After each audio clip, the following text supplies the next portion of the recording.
Eliza wanted to say no, wanted to tell him to take his pity and his loaded wagon and ride them both into the mountains until the snow buried everything. Wanted to prove that she could handle this, that Thomas's death hadn't broken her, that she was enough. But Samuel's face rose in her mind, the way he'd started asking if she was hungry instead of saying he was, the way his shirts hung looser every week. "One load," she heard herself say, "and you tell anyone it's trade, not charity." He retreated, but slowly, looking back over his shoulder at the wagon like it might disappear if he looked away. Creed watched the boy go, something shifting in his expression. When he spoke again, his voice was quieter. "How long since he's had a full belly?" "That's none of—" He clicked to the horses, and the wagon started moving. Eliza watched him go, this stranger who shared her last name and had shown her more kindness in an afternoon than her own town had in 3 months. "Ma?" Samuel tugged at her sleeve. "Why'd you tell him to go?" "Because we don't need anybody, honey. Just you and me." "But he was nice." "I know." "And we got food now." "I know."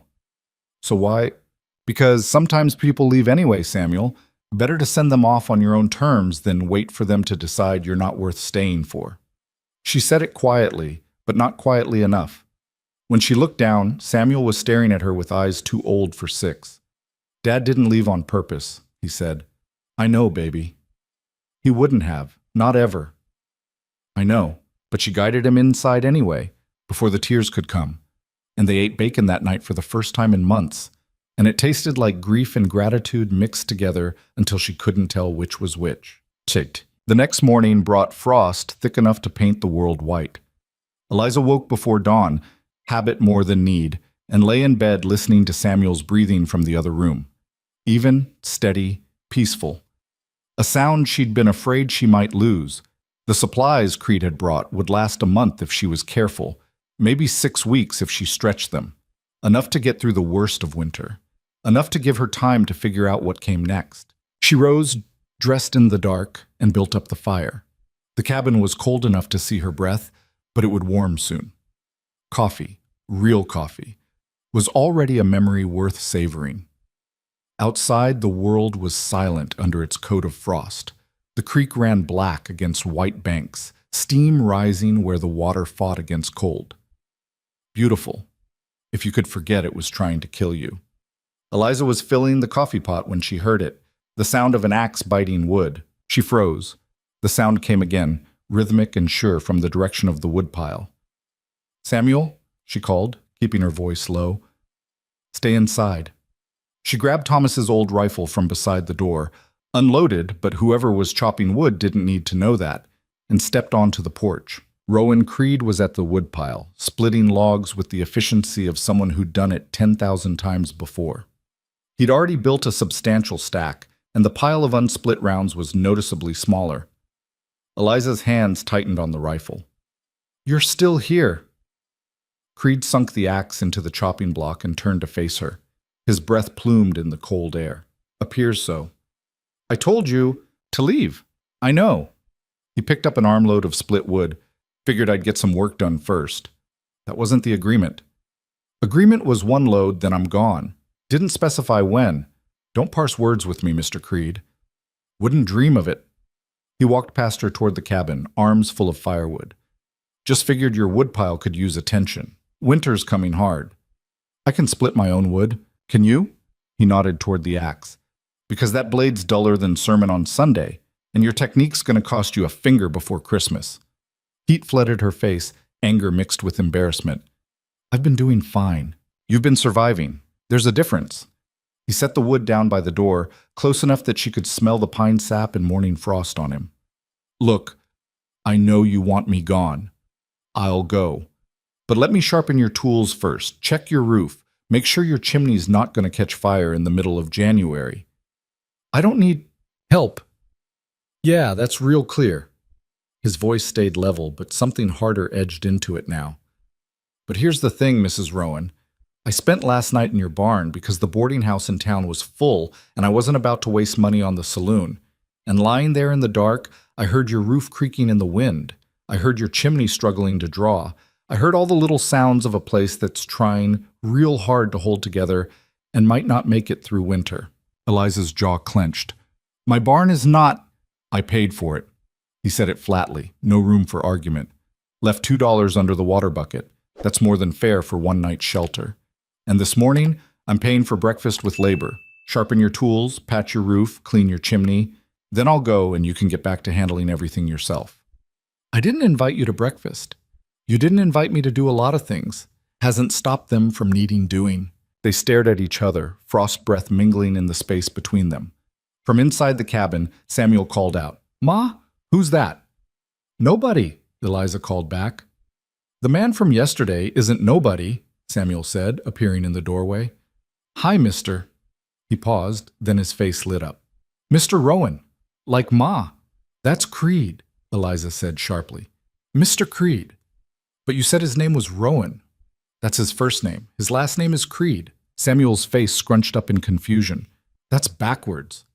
Yes, Creed said, and there was humor in his voice again, warm as the coffee Eliza could smell brewing inside. Yes, it is. Why?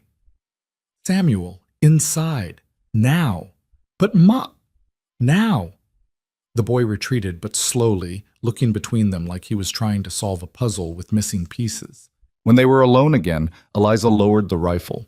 Not because she'd decided to trust Creed, but because holding it while he stood there unarmed made her feel ridiculous. One day, she said, Ma'am, you can stay one day, do whatever work you think needs doing, then you leave and you don't come back. Understand? Yes, ma'am. And you sleep in the barn, not the cabin. Wasn't planning otherwise. And you don't?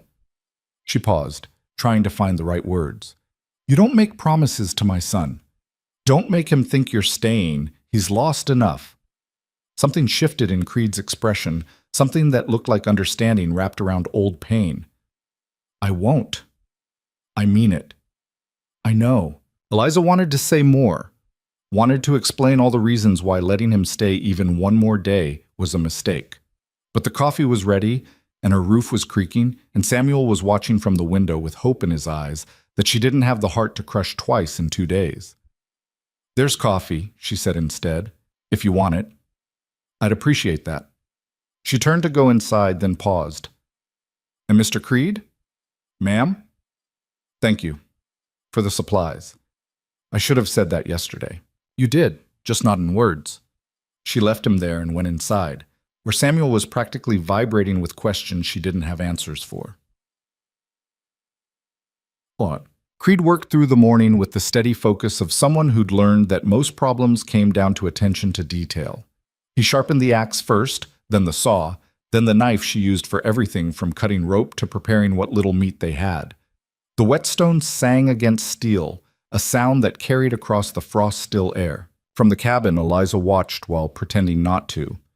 She'd set Samuel to his letters, but the boy kept drifting to the window, fascinated by the stranger who moved through chores like water flowing downhill.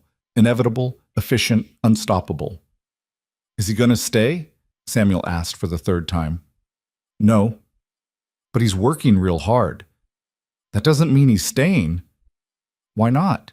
Because people don't stay, Samuel. They do what they need to do, and then they move on. That's how the world works. Dad stayed. The words hit like a fist. Eliza set down the bread dough she'd been kneading, made possible by Creed's flour, and looked at her son. Your father stayed because he loved us, she said quietly. Because this was his home, his family, his dream. Mr. Creed is a stranger who's passing through. There's a difference. But what if? No what ifs. He's leaving tomorrow. End of discussion. Samuel returned to his letters, but his heart wasn't in it. Neither was hers. By noon, Creed had finished with the tools and moved on to the roof. Eliza heard him up there, the sound of hammer against shingle, loose boards being secured. He worked without stopping, without complaint, and when she brought him water at midday, he drank it down and handed back the cup with a nod that managed to be both grateful and matter-of-fact. Chimney's next, he said. Needs a good cleaning before it becomes a fire hazard. I've been meaning to do that. Meaning to and doing are different things. I know that. Do you? He studied her and there was no judgment in it, just curiosity. Because from where I'm standing, it looks like you've been so busy trying to prove you don't need help that you've stopped asking for it, even when you do. I don't need a lecture from a stranger. No, you need a clean chimney and a patched roof and about 6 more hours in every day. But a lecture is what you're getting because someone needs to say it. There's no prize for doing this alone, Mrs. Rowan. Your husband's already dead. You don't have to prove you're strong enough to follow him. The words should have been cruel. Instead, they felt like permission. Eliza looked away, blinking against the sting in her eyes that had nothing to do with the wind. You don't know anything about me. I know you're tired. I know you're scared. I know you love your son enough to swallow your pride and accept help from a stranger, which is harder than most people think. He paused. And I know that whatever you're running from, whether it's grief or failure or just the memory of what you used to have, it's going to catch you eventually. Might as well stop running and face it while you've still got the strength. Is that what you did? The question came out sharper than she'd intended. Stopped running? Creed's expression didn't change, but something in his eyes went distant. No, he said simply. That's how I know it doesn't work. He climbed back onto the roof, and Eliza stood there with the empty water cup, watching a man who was either the answer to a prayer she hadn't prayed or a new kind of problem she couldn't afford. The day wore on.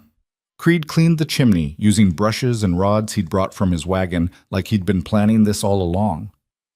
Soot came down in black clouds, filling the cabin with the smell of old fires and new possibilities. Eliza cooked while he worked. Actual food, not the thin soups and watered-down porridge they'd been surviving on. Beans with bacon, cornbread made with real meal, coffee that didn't taste like punishment. Samuel helped, chattering about school and friends and the horse he wanted when he grew up. Small talk that felt like a glimpse of the boy he'd been before hunger made him quiet. When the work was done, Creed came to the door, black with soot and exhaustion. Chimney's clear, he reported. Should draw clean now, and your roof's patched. Won't hold forever, but it'll get you through winter. Thank you. Just trade. But he smiled when he said it, small and quick. You should wash up, Eliza said, surprising herself. There's hot water on the stove. And dinner, if you want it. I don't want to impose. You've been imposing all day. Might as well finish the job. This time his smile reached his eyes. Yes, ma'am. He washed at the pump, stripping to the waist in the cold November air, and Eliza absolutely did not watch from the window while he scrubbed soot from skin that spoke of a life lived hard and survived harder. She did not notice the scars, or the way his shoulders moved, or the care he took in cleaning himself despite the cold.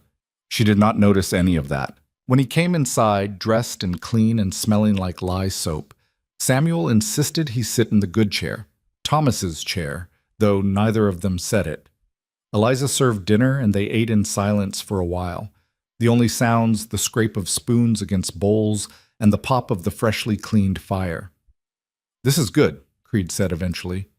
Best meal I've had in months. It's just beans. It's company. That's rarer than beans. Samuel piped up then, full of questions about where Creed had been, what he'd seen, why he was heading into the mountains in winter. Creed answered carefully, telling stories that felt true but incomplete.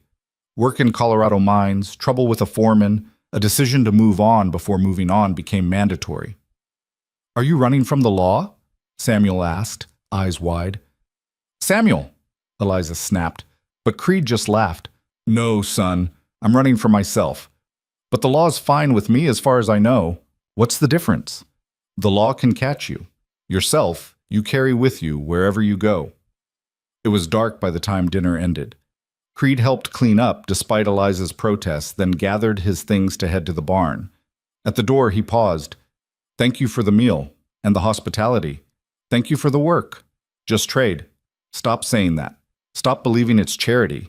They stood there, close enough to touch, not touching.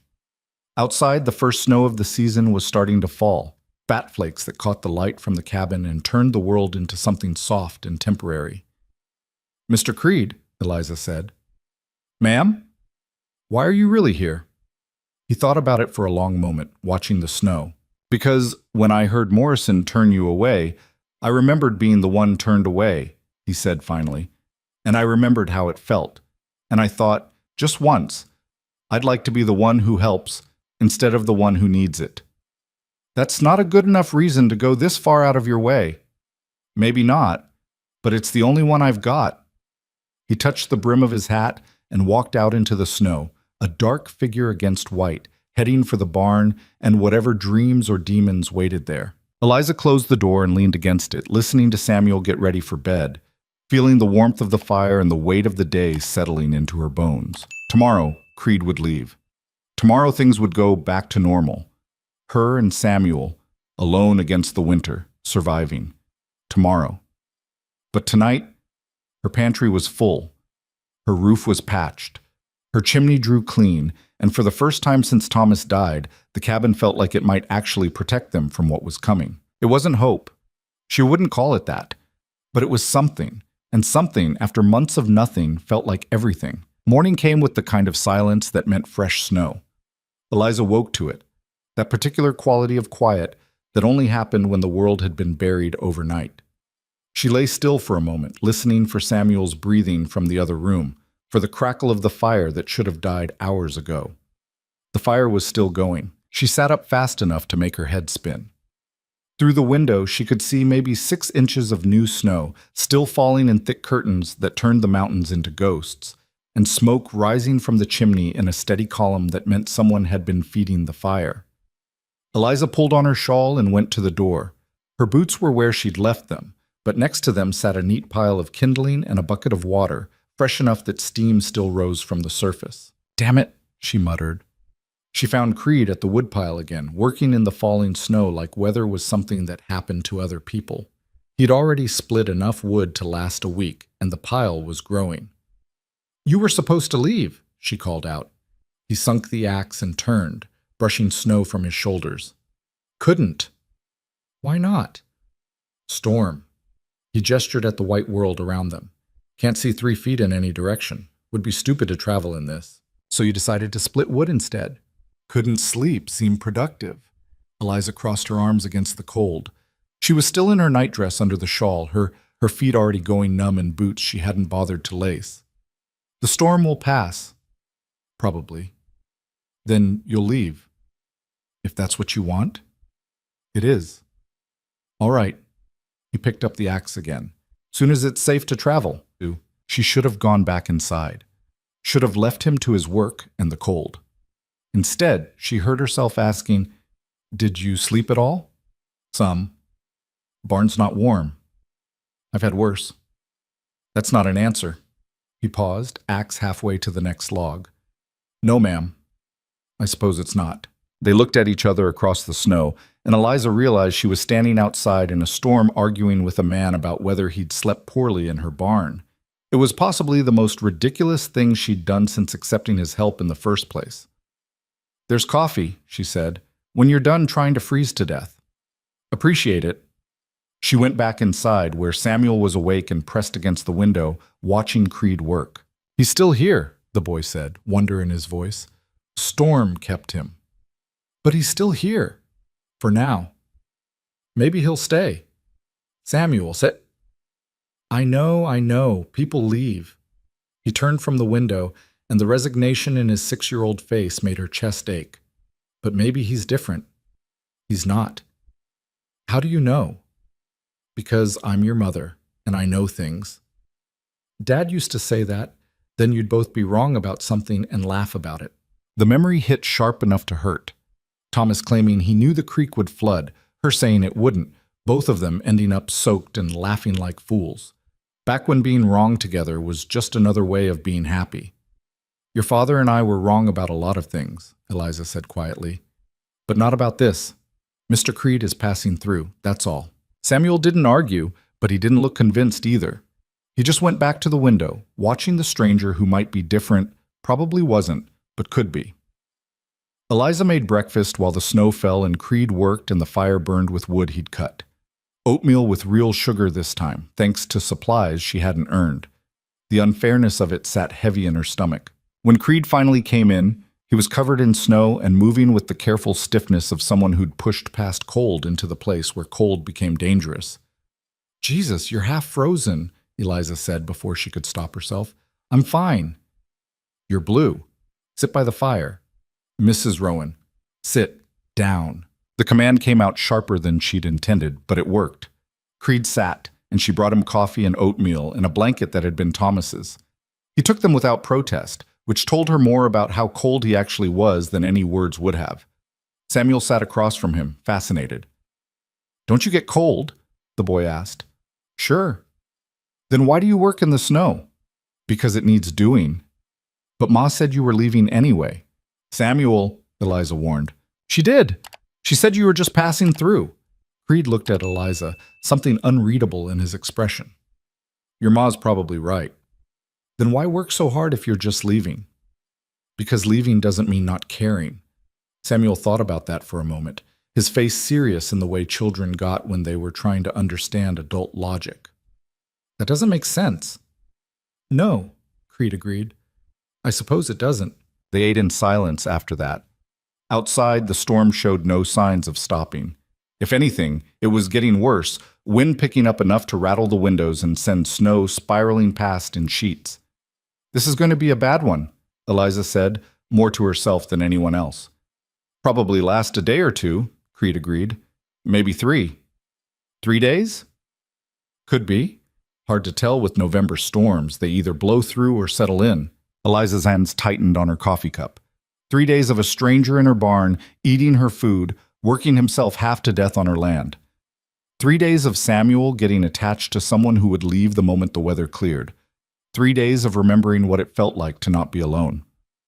"You can't stay in the barn for 3 days, she heard herself say. Creed looked up. "I'll manage." "You'll freeze, I've survived worse." "Stop saying that."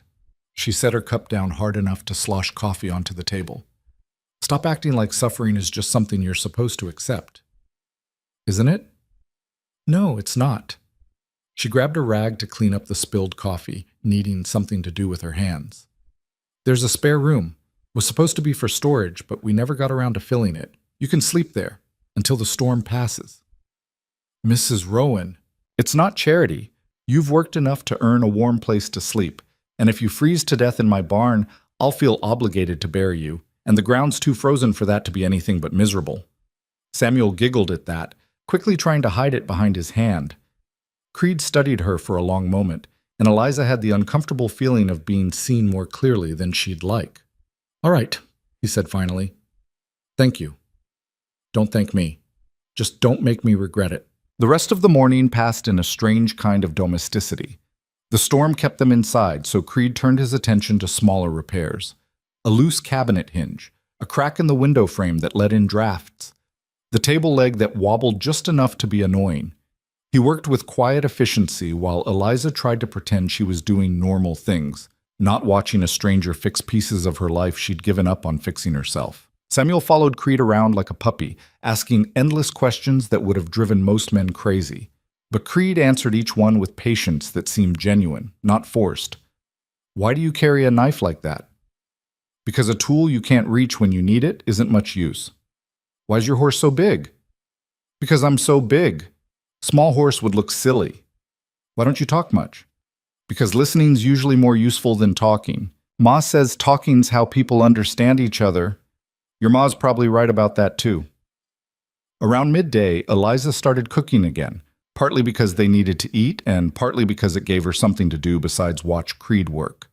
She made stew from the vegetables she'd been hoarding and the bacon he'd brought, and the smell filled the cabin until it felt almost like a home instead of just a place they existed in. "You cook like someone who's had practice," Creed said, watching her work.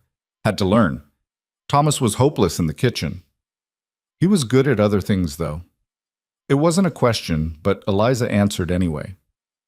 He could build anything, fix anything, make anything grow, just couldn't cook worth a damn. "My father was like that. Could track a deer through rock, but burnt water trying to make coffee." It was the first personal thing Creed had offered without being asked. Eliza found herself curious despite herself. "He teach you to track?" "He did, before he died." "I'm sorry. Long time ago." "Still sorry." Creed was quiet for a moment, and when he spoke again, his voice was softer. "Appreciate that." Samuel appeared then, breaking the moment. "Mr. Creed, can you show me how to whittle? Ma won't let me use the knife." "That's because you'll cut yourself," Eliza said. "But Mr. Creed could teach me to be careful." "Mr. Creed is not—" She stopped. Because what? Not staying? Not family? Not someone they could depend on? All true, but suddenly hard to say out loud. Creed saved her. Tell you what, son. Storm keeps up. Maybe tomorrow I'll show you how to handle a blade safe. But only if your ma says it's all right. Samuel turned pleading eyes on Eliza. Can he, ma? Please? She should say no, should maintain the distance, keep the boundaries clear. But the hope in her son's face was the first real joy she'd seen there in months. We'll see. That's almost yes. That's maybe. Don't push it. They ate lunch together, the three of them crowded around the small table while snow piled against the windows, and the fire crackled and the cabin creaked under wind that sounded like it was trying to tear the world apart. It should have felt awkward, a stranger inserted into their grief and struggle. Instead, it felt almost normal. That scared Eliza more than the storm. After lunch, Creed insisted on cleaning the dishes while Eliza protested and eventually gave in. Samuel worked on his letters at the table, tongue poking out in concentration the way it always did when he was trying hard. How's your schooling? Creed asked, drying a plate. Don't have any right now, Samuel said. School's in town and it's too far to walk every day. Your ma teach you? When she has time, but she's always working. What are you learning now? Letters, mostly. And numbers. Ma says reading's important. She's right. Reading's how you learn things that nobody around you knows. Samuel looked up, interested. Can you read? Well enough? Ma reads real good. She used to read to me every night from a book about knights and dragons. But the book got damaged in the rain and we couldn't save it. Eliza's hand stilled in the wash water. She'd forgotten about that, or tried to. The book had been one of Samuel's few treasures, and watching it fall apart had felt like watching another piece of their old life dissolve. That's hard, Creed said simply, losing a good book. Do you have any books? Samuel asked. Not with me, but I've read a few. What kind? Adventure stories, mostly, tales about places I'd never been. Did you go to those places after? Some of them. Were they like the book said? Creed smiled at that, small and sad. They were different. Real places usually are. Eliza finished the dishes in silence, listening to Creed and Samuel talk about books and places and things that existed beyond the narrow world of their struggling homestead. It hurt, hearing Samuel's hunger for more than they could give him. But it also reminded her that there was more, that survival wasn't the same as living, that maybe she'd been so focused on getting through each day that she'd stopped imagining there could be days worth more than just getting through. The afternoon wore on. The storm didn't let up. Creed eventually settled into the chair by the fire with a piece of wood and his knife, working it into shape with small, precise cuts. Samuel watched, fascinated, until Eliza made him go back to his letters. She tried to work on mending, there was always mending, but found her eyes drifting to Creed. The way his hands moved, sure and steady. The way he seemed comfortable with silence, not needing to fill it with empty words. The way he'd just appeared in their lives and started fixing things, like it was the most natural thing in the world. What are you making? She asked finally. He held up the wood. It was starting to take the shape of a bird, wings partially spread. Hawk, he said. Maybe. For Samuel? Figured he might like it. He'll love it, but you don't have to. I know. He went back to carving, doing it anyway. Eliza opened her mouth to argue, then closed it. Let him carve. Let him give her son a small piece of joy. What harm could it do? Everything, a voice in her head whispered. It could do everything. By evening, the storm was still raging, and the temperature had dropped enough that frost crept across the inside of the windows despite the fire. Creed brought in more wood, enough to last through the night, and Eliza made dinner from supplies that wouldn't have existed without him. They sat together again, eating and talking about small things.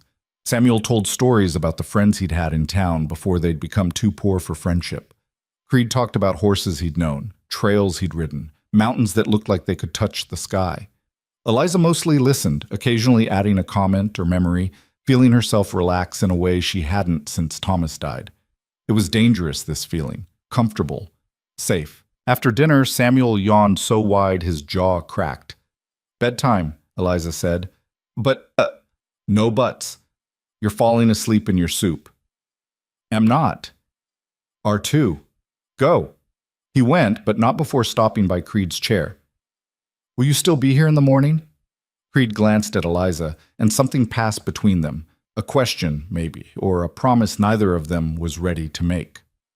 "Storm's still blowing," he said. "So probably." "Good." Samuel smiled, quick and bright. "Night, Mr. Creed." "Night, son." When Samuel was in bed and the cabin had settled into nighttime quiet, Eliza found herself alone with Creed for the first time all day. It felt different than when they'd been working, more intimate. Like the darkness and the storm had created a space separate from the world, where normal rules didn't quite apply. "He's a good boy," Creed said, still working on the wooden hawk. "He is. Too good sometimes. Tries to be strong for me." "Gets that from you. I'm not strong. I'm just stubborn." "That's a kind of strong." Eliza wrapped her hands around her coffee cup, letting the warmth seep into her palms. "Can I ask you something?" "Sure." "Why are you really doing this? And don't say because you remember being turned away. There's more to it than that." Creed was quiet for a long time, the knife making soft sounds against wood. When he finally spoke, his voice was low. "I had a sister," he said, "long time ago. After my father died, we didn't have much. Mother did her best, but it wasn't enough. And I was too young and too stupid to help the way I should have." "What happened?" "She got sick. Winter sickness, the kind that kills if you're not strong enough to fight it. We didn't have money for a doctor, didn't have food to build her strength back up. And I watched her fade day by day until there was nothing left but bones and breathing. Did she... She lived, barely. But it changed her, changed both of us." He paused, examining the hawk. "Point is, I know what it looks like when people are hanging on by their fingernails. And I know what happens when nobody reaches out to help them up." "So you're helping us because of your sister?" "I'm helping because I can, because I've got supplies I don't need and skills I can share and nothing better to do with either one. Is that enough of a reason?" "I don't know. Is it true?" He smiled at that, brief and honest. "True enough." They sat in silence after that, the fire burning low, the storm howling outside. Eliza felt something shifting inside her, some wall she'd built starting to crack. It would be so easy to let it fall, to accept this man's help, his presence, his steady capability, to stop fighting so hard to prove she didn't need anyone. But easy had never worked out for her before. "The spare room's through there," she said, standing. "There's blankets in the chest. Should be warmer than the barn, anyway." "Thank you." "And Creed?" He looked up. "Tomorrow, if the storm breaks, you should go. Not because I don't appreciate what you've done, but because Samuel's starting to believe you'll stay, and when you don't, it'll hurt him." "And you?" he asked quietly. "Will it hurt you?" The question caught her off guard. She stood there, coffee cup in her hands, trying to find an answer that was true without being too true. "I stopped letting things hurt me when I buried my husband," she said finally. "So no, it won't hurt me." It was a lie, and they both knew it.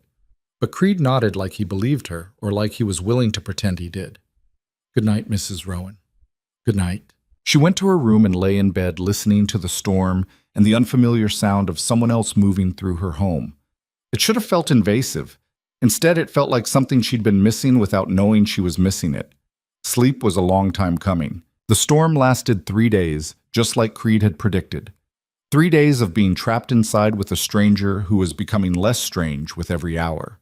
3 days of watching Samuel laugh again, really laugh, not the careful happiness he'd learned to perform.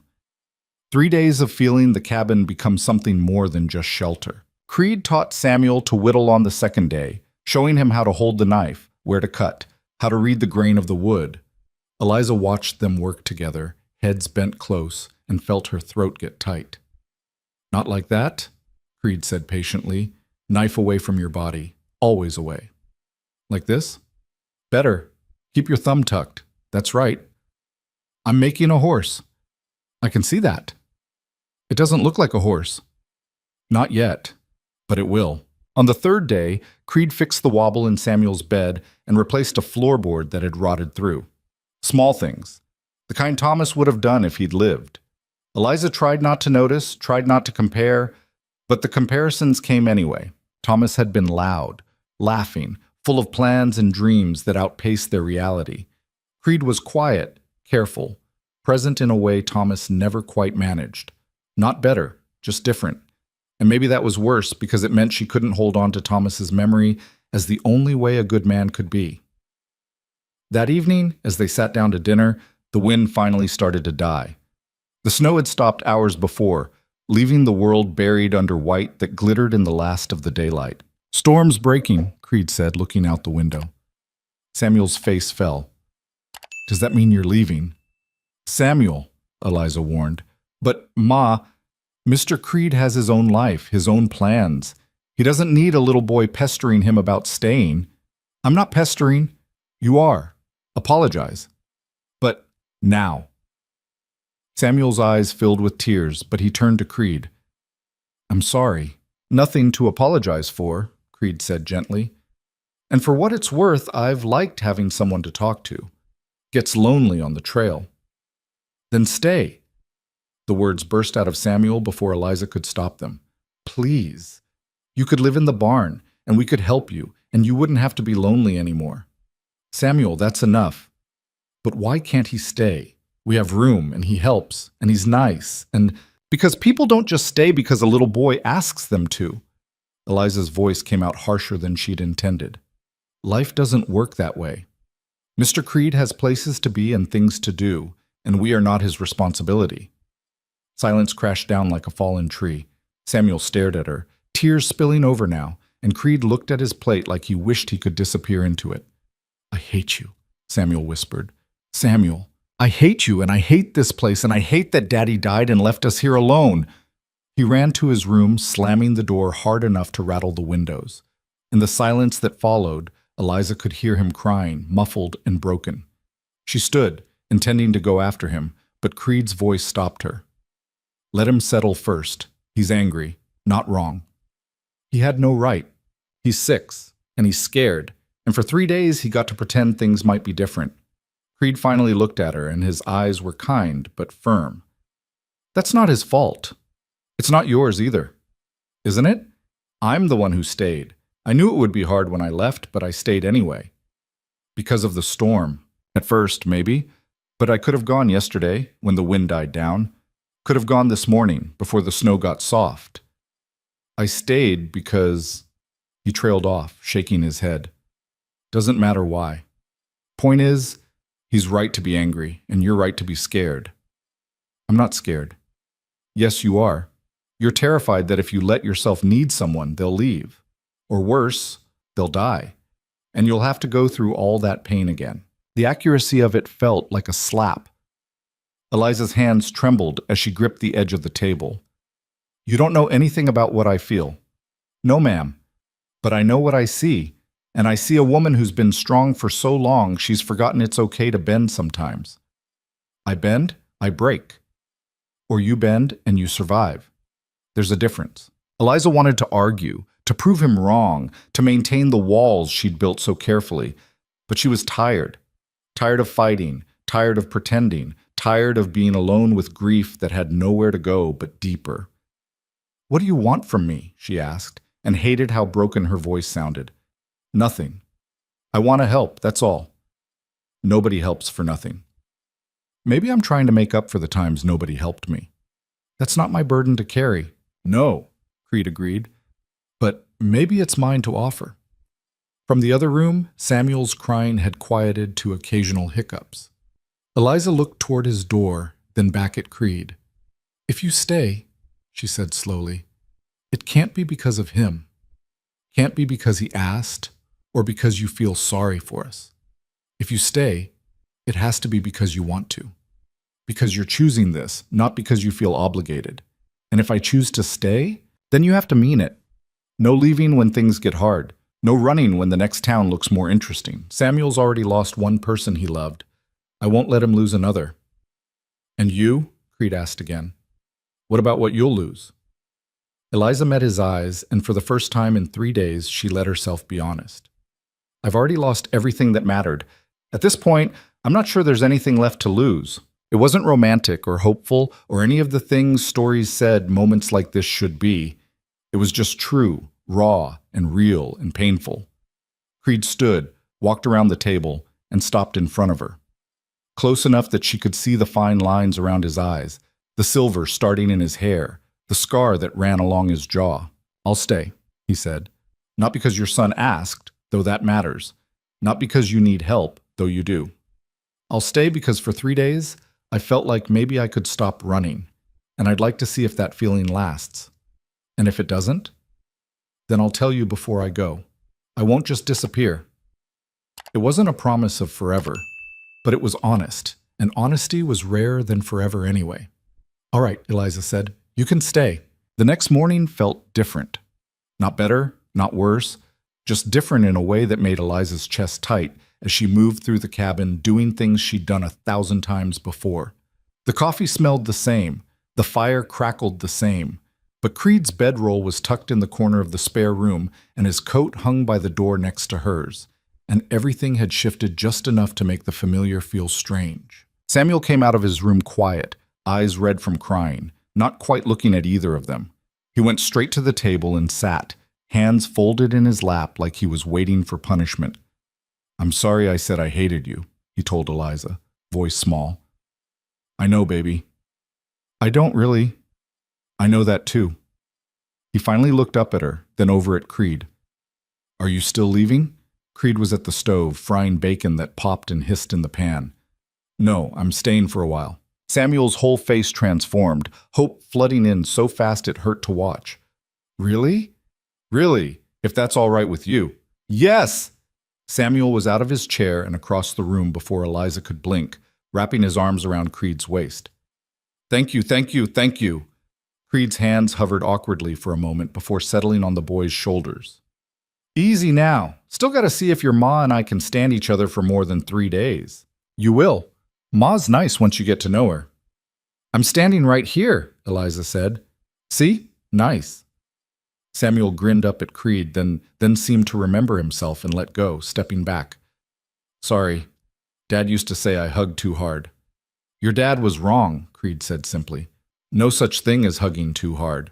They ate breakfast with a weird energy hanging over the table, like nobody quite knew what the new rules were.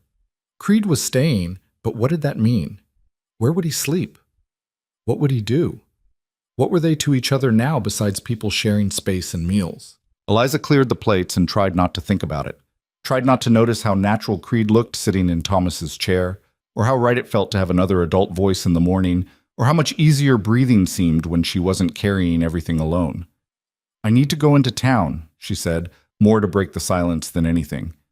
"Check if Morrison will extend credit now that things are different." "I can come with you," Creed offered. "No need. Wasn't offering because of need. Thought you might want the company." "I'm fine alone." "I know you are. Question is whether you want to be." Eliza stopped mid-wipe on a plate that was already clean. The question felt bigger than it was, touching on things she wasn't ready to name yet. "Samuel needs watching," she said instead. "I can watch myself," Samuel protested. "I'm 6. 6 isn't old enough to be alone. As if you're careful." "Samuel." "I'll stay with him," Creed cut in. "We've got that horse he's carving. Could use some work." Samuel brightened immediately. "Can we? Please, Ma?" Every instinct Eliza had screamed against it, leaving her son with a man she'd known less than a week, trusting him with the only thing in her life that mattered. But Creed had already proven himself, hadn't he? Fixed her roof, split her wood, brought food when they were starving, stayed when he could have left. "All right," she heard herself say. "But you listen to Mr. Creed. Understand?" "Yes, ma'am." "And you," she turned to Creed, "if anything happens, nothing's going to happen. We'll carve. Maybe check the fence line if it's not too cold, that's all." "The fence can wait. Can it?" Creed met her eyes, steady and sure. "Because from what I've seen, most of your South Pasture fence is held together by prayer and stubbornness. Another good wind, and you'll be chasing your horse to the next county. We don't have a horse anymore. Had to sell it." Something flickered across Creed's face. "Right, still, fence ought to be checked." Eliza wanted to argue, but he wasn't wrong. The fence had been on her list of things to fix since September, buried under 100 other things she couldn't manage alone. "Fine, check the fence, but don't let him near the creek. Water's fast this time of year." "Understood." She gathered her shawl and the small amount of money she'd managed to scrape together, trying to ignore how wrong it felt to leave. She'd been alone with Samuel since Thomas died, The two of them against the world. Adding a third person changed the math in ways she didn't know how to calculate. At the door, she paused. Creed? Ma'am? Thank you for staying. Haven't done anything yet worth thanking. You're here. That's enough. She left before he could respond, before she could see his face and have to interpret what it meant. The walk to town was cold enough to make her eyes water, the snow from the storm still deep in places where the sun hadn't reached. Her boots broke through the crust with each step, and by the time she reached Bitter Creek's main street, her feet were soaked and numb. Morrison's Mercantile looked exactly the same as it had a week ago, but Eliza felt different walking through the door. She had food at home now, had help, had options that didn't involve begging for credit she couldn't repay. Morrison looked up from his ledger, and his expression did something complicated when he saw her. Mrs. Rowan? Mr. Morrison? Didn't expect to see you so soon. Thought the storm might keep folks home for a while yet. Needed some things. Of course. He set down his pen, and his eyes flicked over her with something that might have been assessment, or might have been guilt. I hear you've taken on help, that drifter who was asking about homestead land. News traveled fast in small towns. Eliza kept her face neutral. Mr. Creed is helping with repairs in exchange for room and board. Temporary arrangement. Temporary? Morrison's tone suggested he didn't believe her. Well, a woman alone does need a man's help, I suppose. The condescension in his voice made her jaw tight. I'm managing fine. I'm sure it just seems convenient is all. Strange man shows up, you're suddenly set with supplies. He's living on your land. Are you implying something, Mr. Morrison? Not implying anything. Just observing that folks will talk. Let them talk. I need lamp oil and thread. Can you manage that, or should I take my business elsewhere? There was no elsewhere, and they both knew it, but Morrison's face reddened anyway. Of course, Mrs. Rowan, no need for hostility. She paid for her items with coins that Creed had insisted she take from the money he'd left for barn rental, refusing to meet Morrison's eyes while he wrapped her purchases. The walk home felt longer than the walk in, her mind churning with anger and humiliation, and the sick certainty that Morrison was right about one thing. People would talk. A widow taking in a strange man, living alone with him, no family nearby to make it proper. It didn't matter that Creed slept in the spare room, that everything between them was practical and necessary. The appearance was what mattered, and the appearance was damning. She was so caught up in her thoughts that she almost walked past Mrs. Hartwell's boarding house without noticing the woman herself standing on the porch.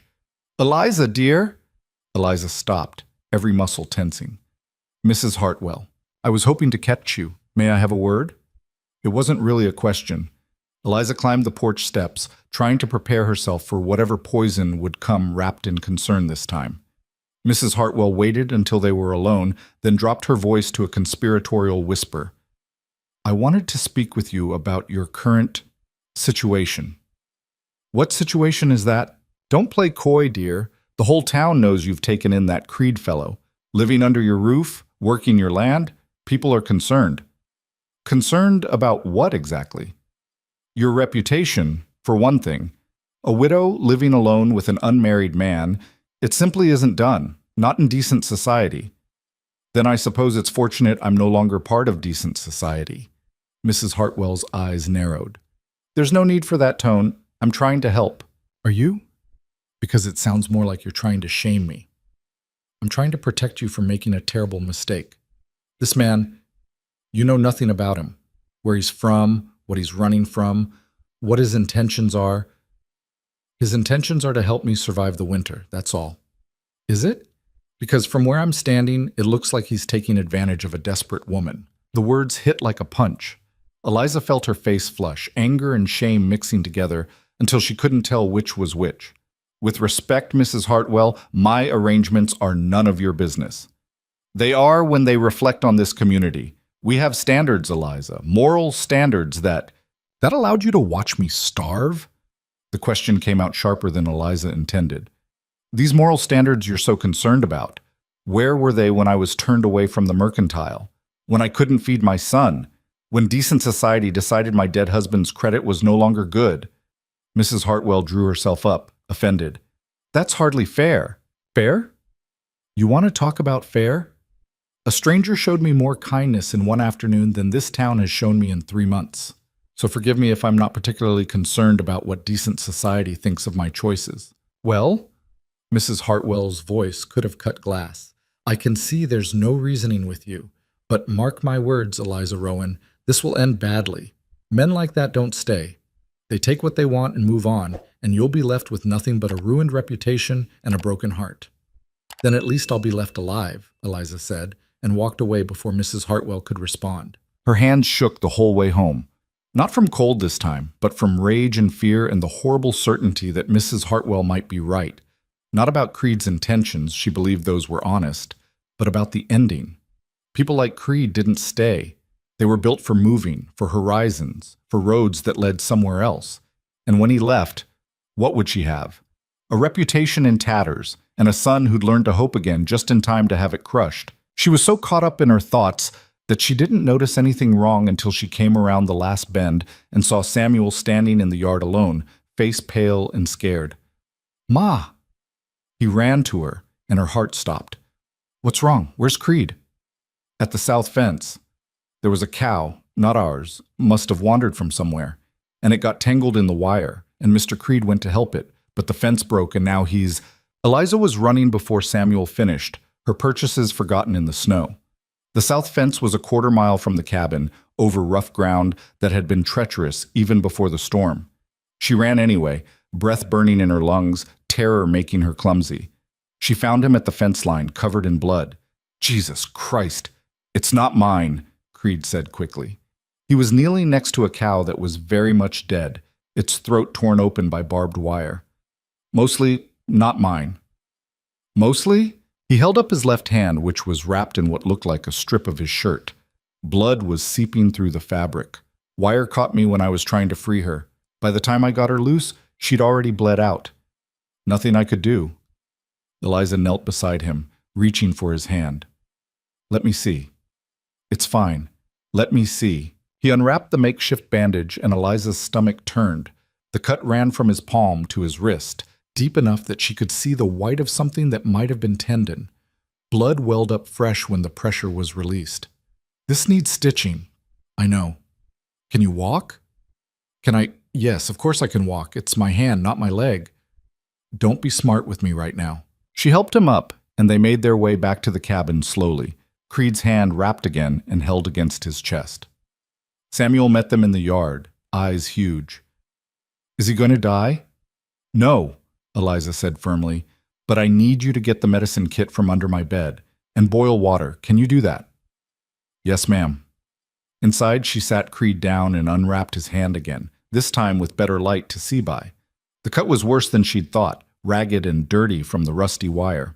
"This is going to hurt," she warned. "I know." She cleaned it first with whiskey that made Creed hiss through his teeth, but otherwise stay silent. Then she threaded the needle she kept for mending with the thinnest thread she had, wishing desperately for proper surgical tools, for a doctor, for anything except her shaking hands, and a man who was bleeding because he'd tried to help an animal that wasn't even theirs. "Why didn't you just let it die?" she asked, pushing the needle through skin that felt too much like leather. "Because it was suffering." "So you decided to suffer instead." Seemed fair. "That's the stupidest thing I've ever heard." "Probably." She worked in silence after that, making small, careful stitches that would hold the wound closed but would definitely scar. Creed watched her work, his face pale but steady, not making a sound even though she knew it had to hurt. "You're good at this," he said finally. "Had practice. Thomas was always cutting himself on something. He was lucky to have you." "Didn't feel lucky when he died." "No, I don't suppose it did." Eliza tied off the last stitch and wrapped his hand in clean cloth, trying not to think about how Mrs. Hartwell would react if she knew Creed had been injured on their land. More ammunition for the gossips, more proof that having him here was dangerous. "Thank you," Creed said quietly. "For what? Stitching up a wound you got because I can't maintain my own fence? For caring enough to stitch it at all?" The words settled into the space between them, heavy with meaning she didn't want to examine. Eliza stood, putting distance between them before she could do something stupid like cry or touch his face or ask him to promise he'd never leave. "You need to rest that hand. No work for at least a week." "Can't rest. Too much needs doing." Then it'll wait. Eliza, don't argue with me. You're injured because you were helping me, and I won't have you making it worse by being stubborn. That's rich coming from you. Despite everything, she almost smiled. Yeah, well, takes one to know one. Samuel appeared in the doorway then, holding the wooden hawk Creed had carved. I finished it, he said shyly, while you were gone. Is it okay? Creed held out his good hand and Samuel placed the carving in it. The hawk was rough, amateur, the wings uneven and the head slightly too large, but it was recognizable, and more than that, it was made with care. It's perfect, Creed said. Really? Really?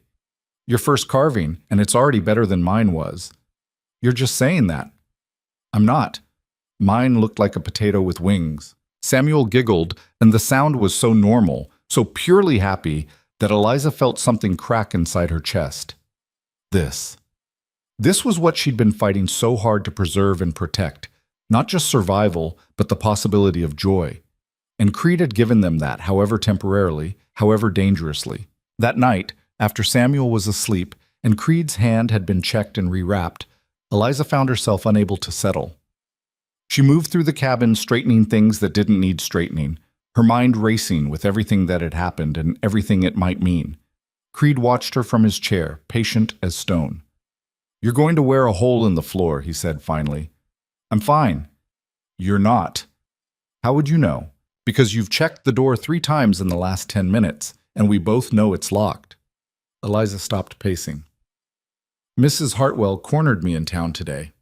Ah. She had some thoughts about our arrangement. I imagine she did. Said people are talking, said it looks improper, you living here. Does it bother you, what people think? No. Yes. I don't know.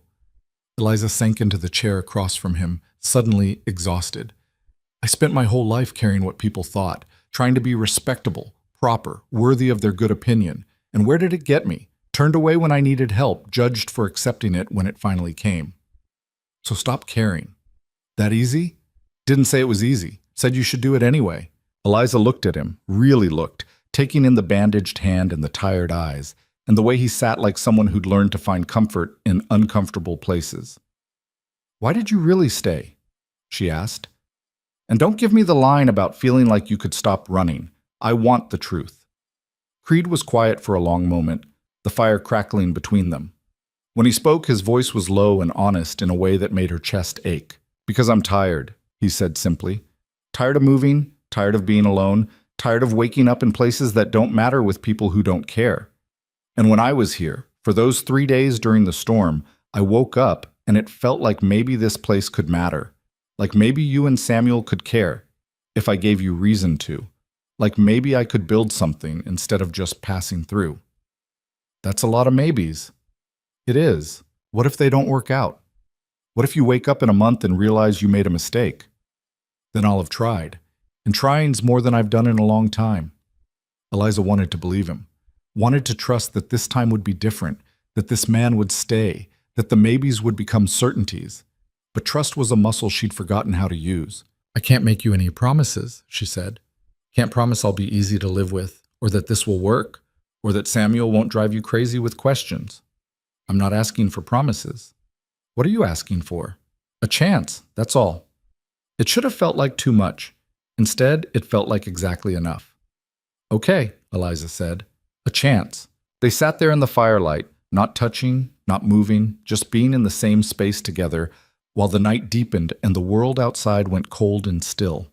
And for the first time since Thomas died, Eliza let herself imagine a future that wasn't just survival. The following days fell into a rhythm that felt almost normal. Creed worked one-handed, insisting on doing what he could despite Eliza's protests. He fed the chickens, hauled water, kept the fire going. Small things, but they added up to the difference between exhaustion and sustainability. Samuel followed him everywhere, chattering endlessly, asking questions that would have tested a saint's patience. But Creed answered each one with the same calm attention, and Eliza found herself listening too, learning things about the man who'd appeared in her life like weather.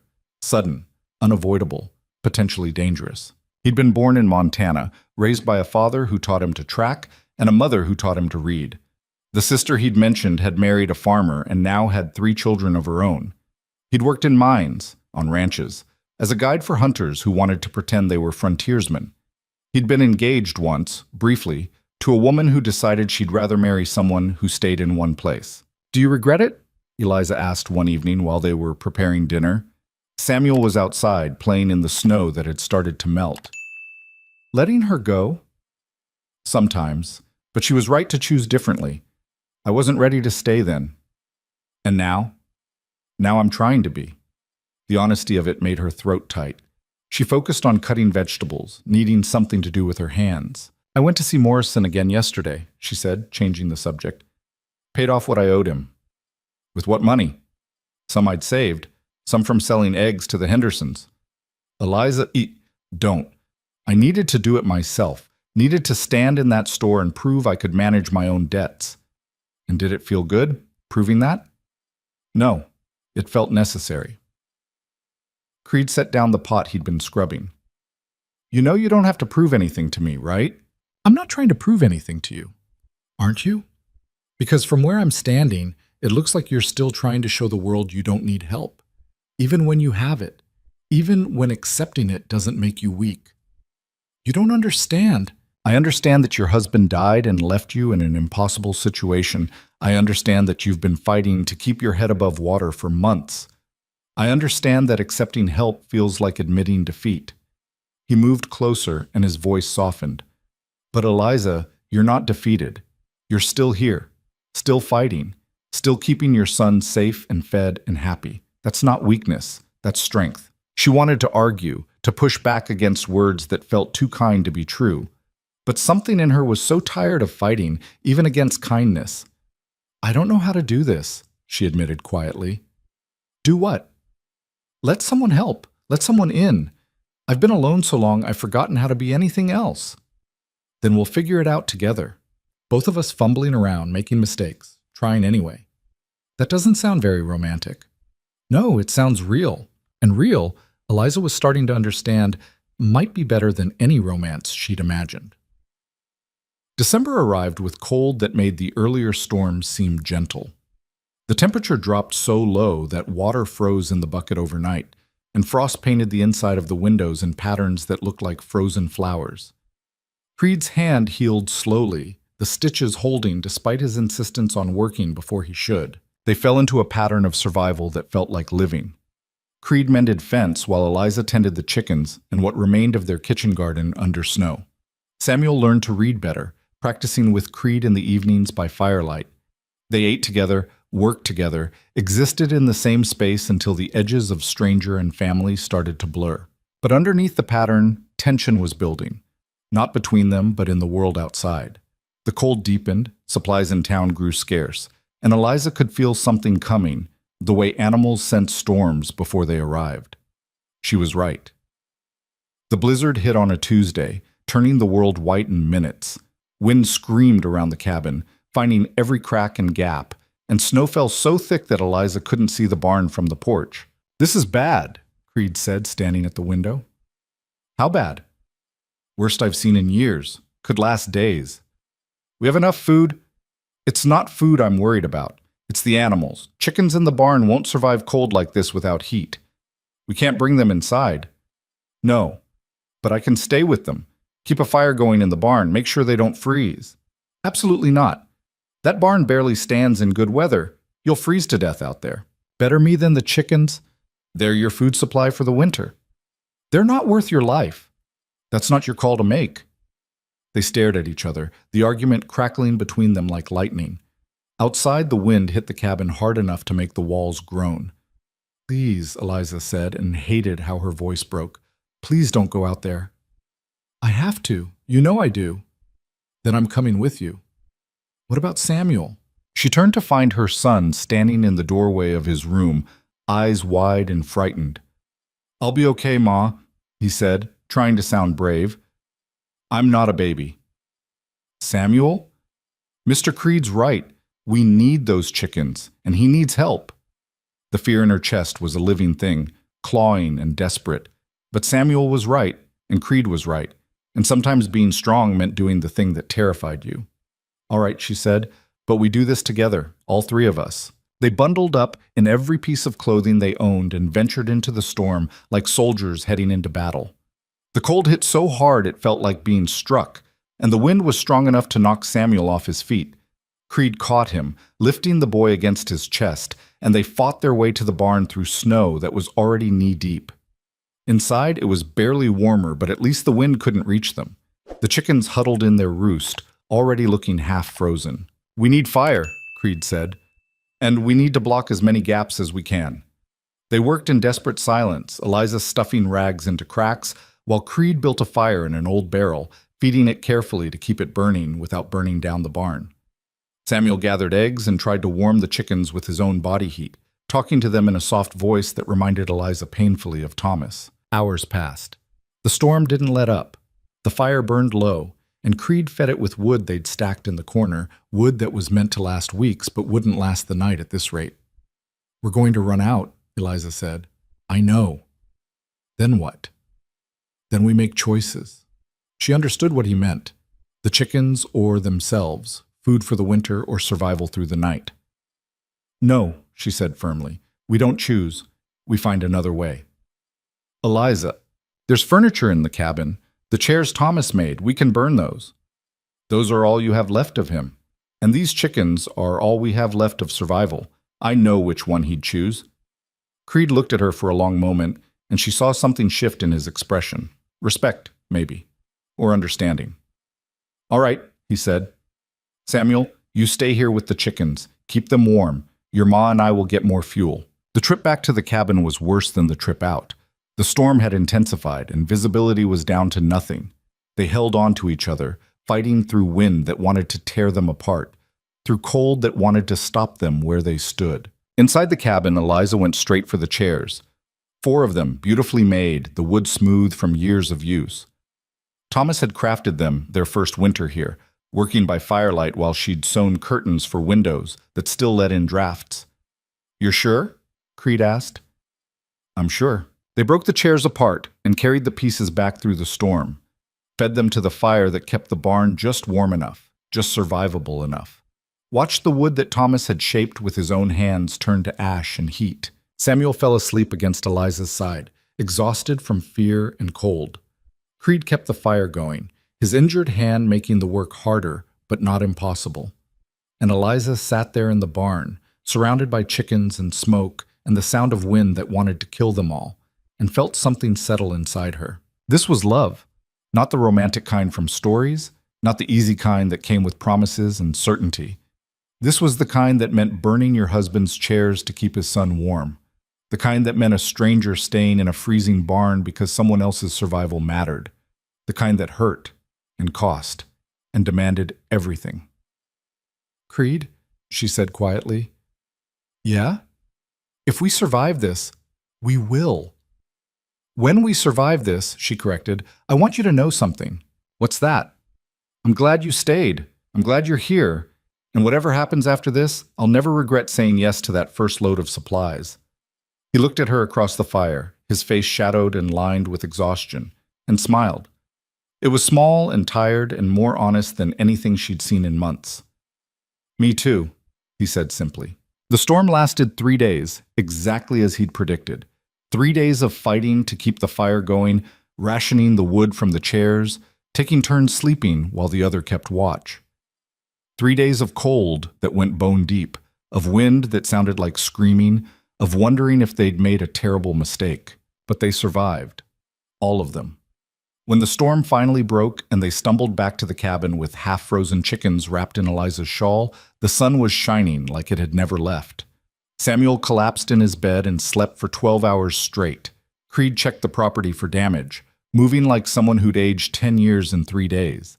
And Eliza stood in her cabin, looking at the empty spaces where the chairs had been, and didn't cry. She'd made the right choice, the only choice.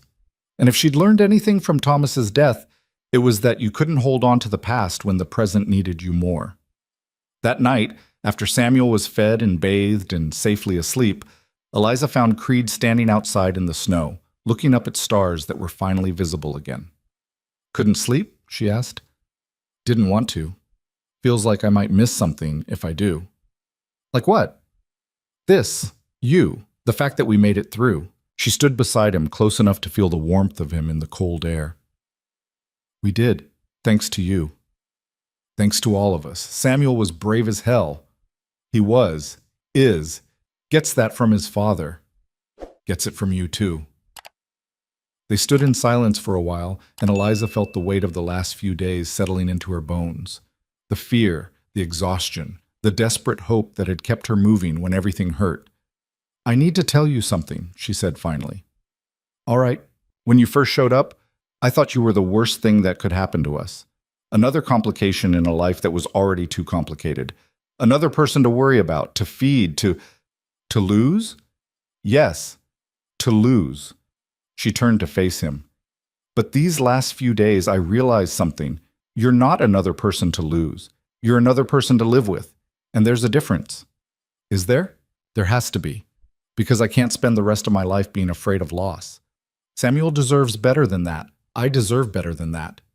Creed's hand found hers in the darkness, and his fingers were warm despite the cold. So what are you saying?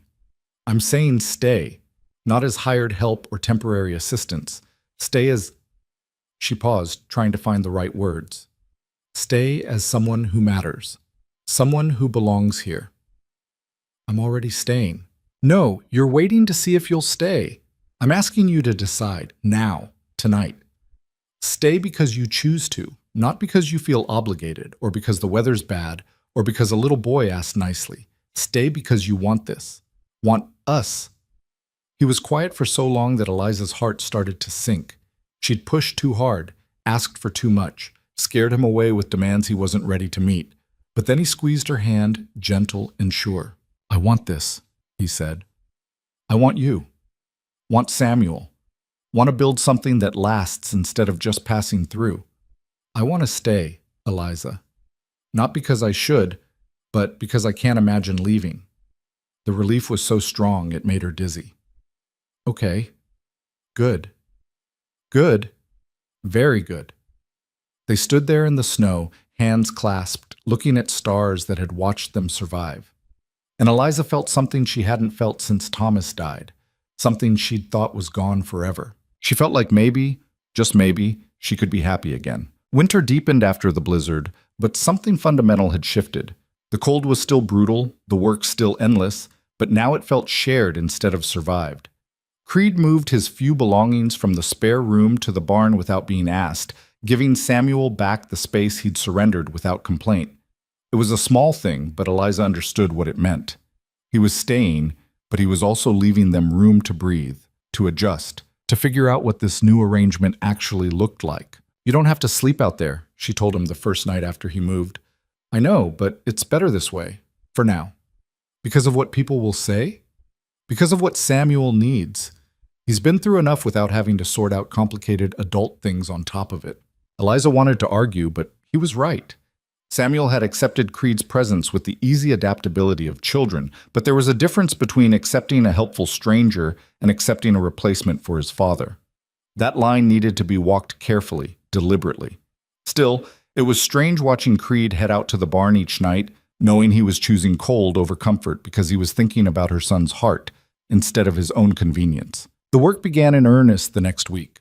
Not the emergency repairs that had occupied Creed's first days, but the deeper work of making the homestead sustainable. He started with the south fence, tearing out the sections that had killed the cow and rebuilding them with new wire he'd had in his wagon. The work was slow with his hand still healing, but he refused to rush it. Fence built wrong will just fail again, he said, when Eliza suggested he could take shortcuts. Better to do it right once than half-assed twice. Samuel helped where he could, holding posts steady while Creed hammered, fetching tools, learning the kind of patient, methodical work that Thomas had never quite managed to teach him. Eliza watched from the cabin window while she worked on mending, seeing the way Creed's patience never wavered even when Samuel asked the same question 3 different ways. Why does it have to be so tight? Because cattle are smart. They'll find any gap and push through. But we don't have cattle yet. But someday you might. Really? Really, this land could support a small herd if it's managed right.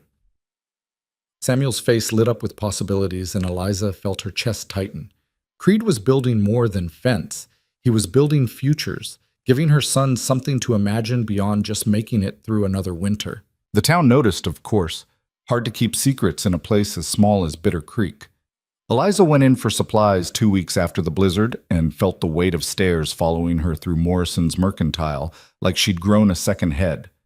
Mrs. Henderson, who'd bought eggs from her before, pulled her aside near the pickle barrel. "I heard you've got help out at your place. Word travels fast." "It does. And I wanted to say, well, folks are talking, but I think it's good. What you're doing. A woman alone needs help, and if this Creed fellow is providing it honestly, then that's nobody's business but yours." The unexpected support made Eliza's throat tight.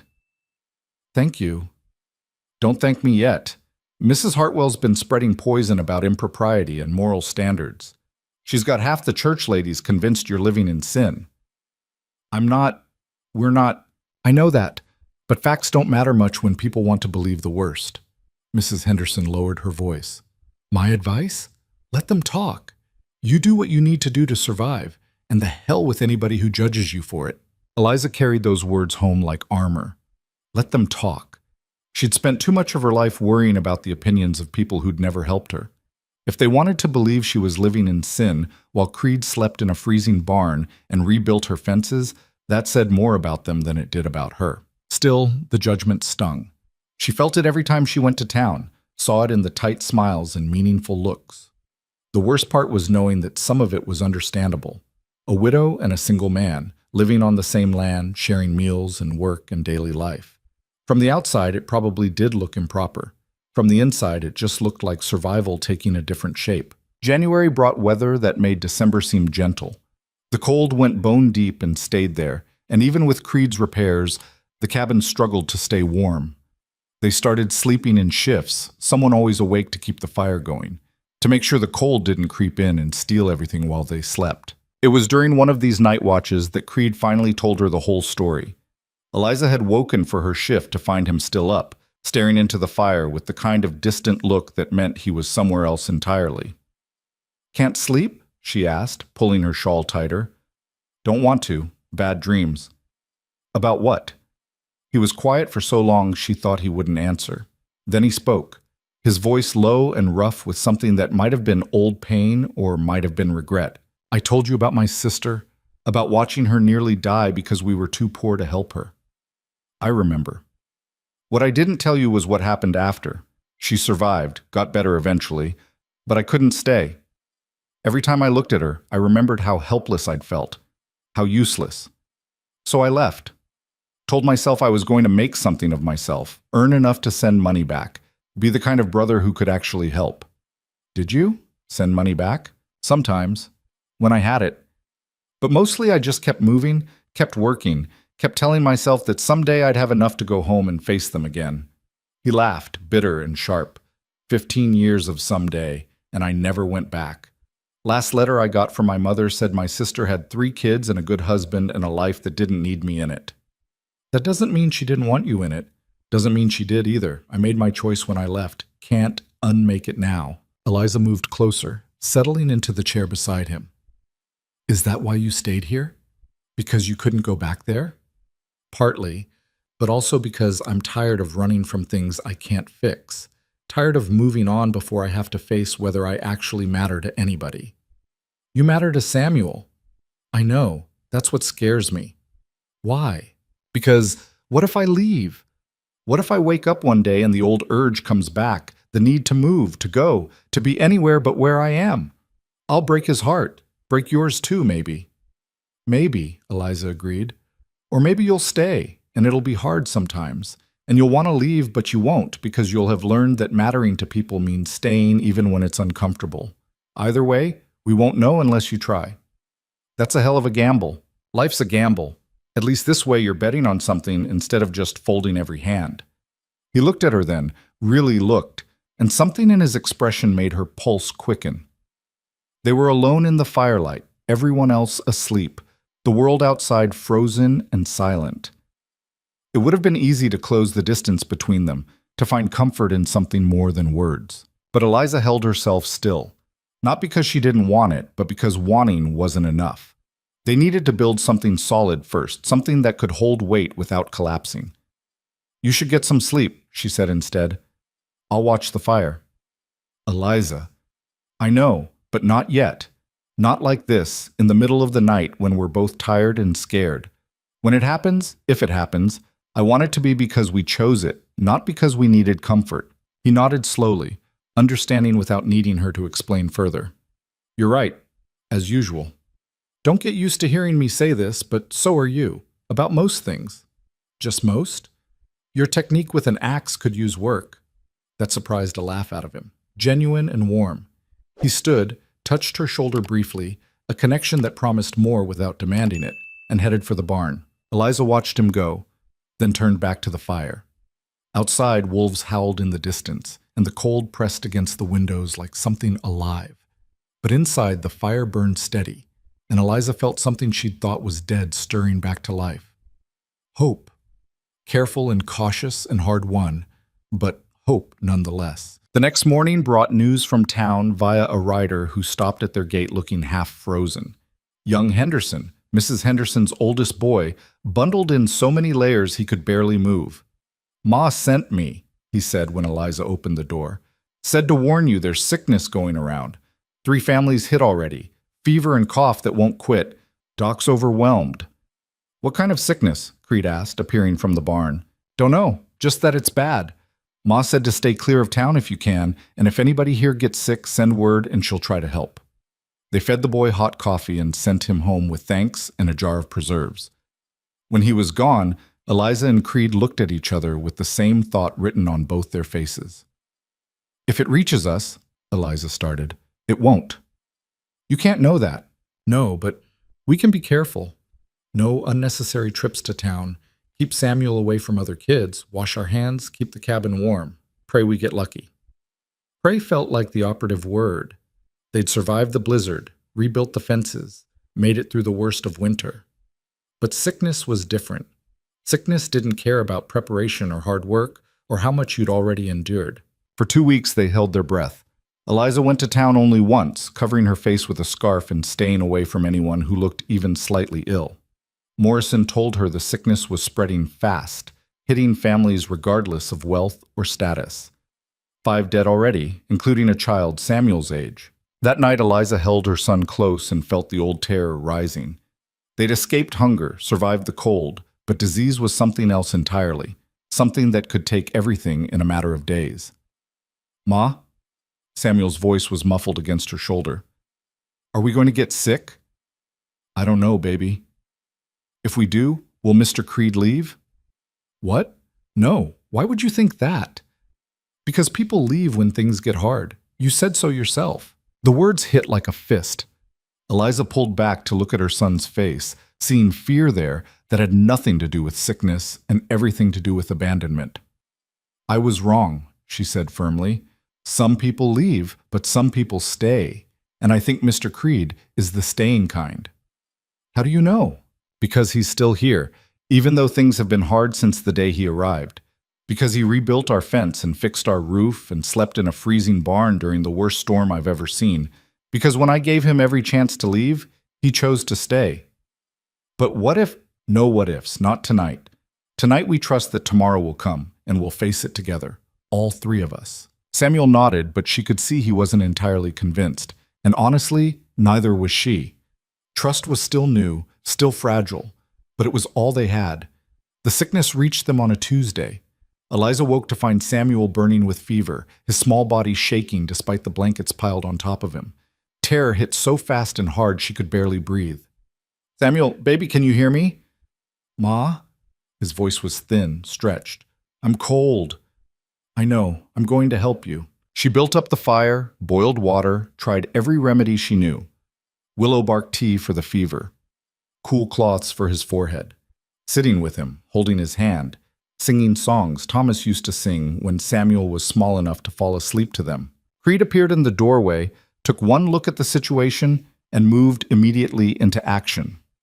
He rode to town for medicine despite the risk, came back with fever powder and instructions from the doctor who was too overwhelmed to make house calls. "Doc said keep him warm, keep fluids in him, and wait it out," Creed reported. Said most folks are surviving if they're strong enough. And if they're not? He didn't answer, which was answer enough. They settled into a nightmare routine. Eliza stayed with Samuel while Creed handled everything else, feeding the chickens, maintaining the cabin, keeping them supplied with food and water and firewood. He moved through tasks with grim efficiency, and Eliza was too focused on her son to properly appreciate what it meant that he stayed, that he helped, that he never once suggested maybe it was time for him to move on before he caught it too. Samuel got worse before he got better. 2 days of fever so high, he barely recognized them. 2 days of Eliza holding her son and praying to anything that might listen that she wouldn't have to bury another person she loved. 2 days of Creed bringing water and medicine and quiet presence, never telling her it would be okay because they both knew it might not be. On the third day, the fever broke. Eliza woke from a doze to find Samuel's forehead cool, his breathing even. Relief hit so hard she actually sobbed, pressing her face against his small hand and shaking with the force of it. "Ma?" Samuel's voice was weak but clear. "Why are you crying?" "Because you're better, because you're going to be okay." "Was I sick?" "So sick, baby, but you're tough, tougher than the sickness." "Did Mr. Creed leave?" "No, he's been here the whole time." "Good." Samuel's eyes were already closing again, dragging him back toward the healing sleep. "Don't want him to leave ever." "Me neither," Eliza whispered. "Me neither." She found Creed outside an hour later, chopping wood with methodical precision, despite the cold and the exhaustion that showed in every line of his body. "He's better," she said. Fever broke. Creed set down the axe and turned to face her. "Thank Christ." "You look awful." "Feel worse. Haven't slept in 3 days." "Neither have I." "You had reason. I was just keeping busy." She crossed the snow-covered yard to stand in front of him, close enough to see the worry lines etched deep around his eyes, the exhaustion making his hands shake slightly. "Thank you," she said, "for staying, for helping, for not running when things got bad." "Where would I go?" "Anywhere. Away from sickness and responsibility and a woman who keeps testing whether you mean it when you say you'll stay." "I mean it. I'm starting to believe you." "Good. Because I'm not going anywhere, Eliza. Not when Samuel's sick, not when things are hard, not when you give me every reason to leave. I'm staying because this is where I want to be. With you. With him. Building something that matters." She kissed him then, before she could think better of it, before caution or propriety or fear could stop her, just rose up on her toes and pressed her mouth to his, tasting snow and exhaustion and promise. He kissed her back like a man who'd been waiting for permission, his hands coming up to frame her face with a gentleness that made her chest ache. When they finally broke apart, they were both breathing hard, both shaking, both terrified and exhilarated in equal measure. "That was," Creed started. "Overdue," Eliza finished. "I was going to say unexpected." That too. They stood there in the snow, foreheads pressed together, while the world continued around them, and Samuel slept peacefully inside, and everything felt balanced on the edge of something new and terrifying and wonderful. "I love you," Creed said quietly. "Probably have for a while now, just wasn't sure I had the right to say it." "You have the right. And I—" She paused, testing the words in her mouth. They felt foreign after so long, but also true. "I love you too. I didn't want to. Tried not to. But you made it impossible not to. Sorry about that. Don't be. Just don't make me regret it. I'll do my best." It wasn't a perfect moment. They were both exhausted, dirty from 3 days of crisis, standing in snow that was slowly soaking through their boots.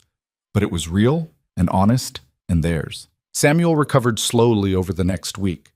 The sickness left him weak and thin, but his appetite returned, and with it his energy and endless questions. He accepted the news that Eliza and Creed were courting. He didn't quite have the words for what they actually were to each other, with the easy adaptability of children who just wanted the adults in their lives to be happy. "Does this mean Mr. Creed will move into the house?" he asked one evening. "Eventually," Eliza said carefully, "but not right away. These things take time." "Why?" "Because grown-up relationships are complicated." "They don't seem complicated. You like him, he likes you, you want to be together. That seems simple." Out of the mouths of children. Eliza smiled despite herself.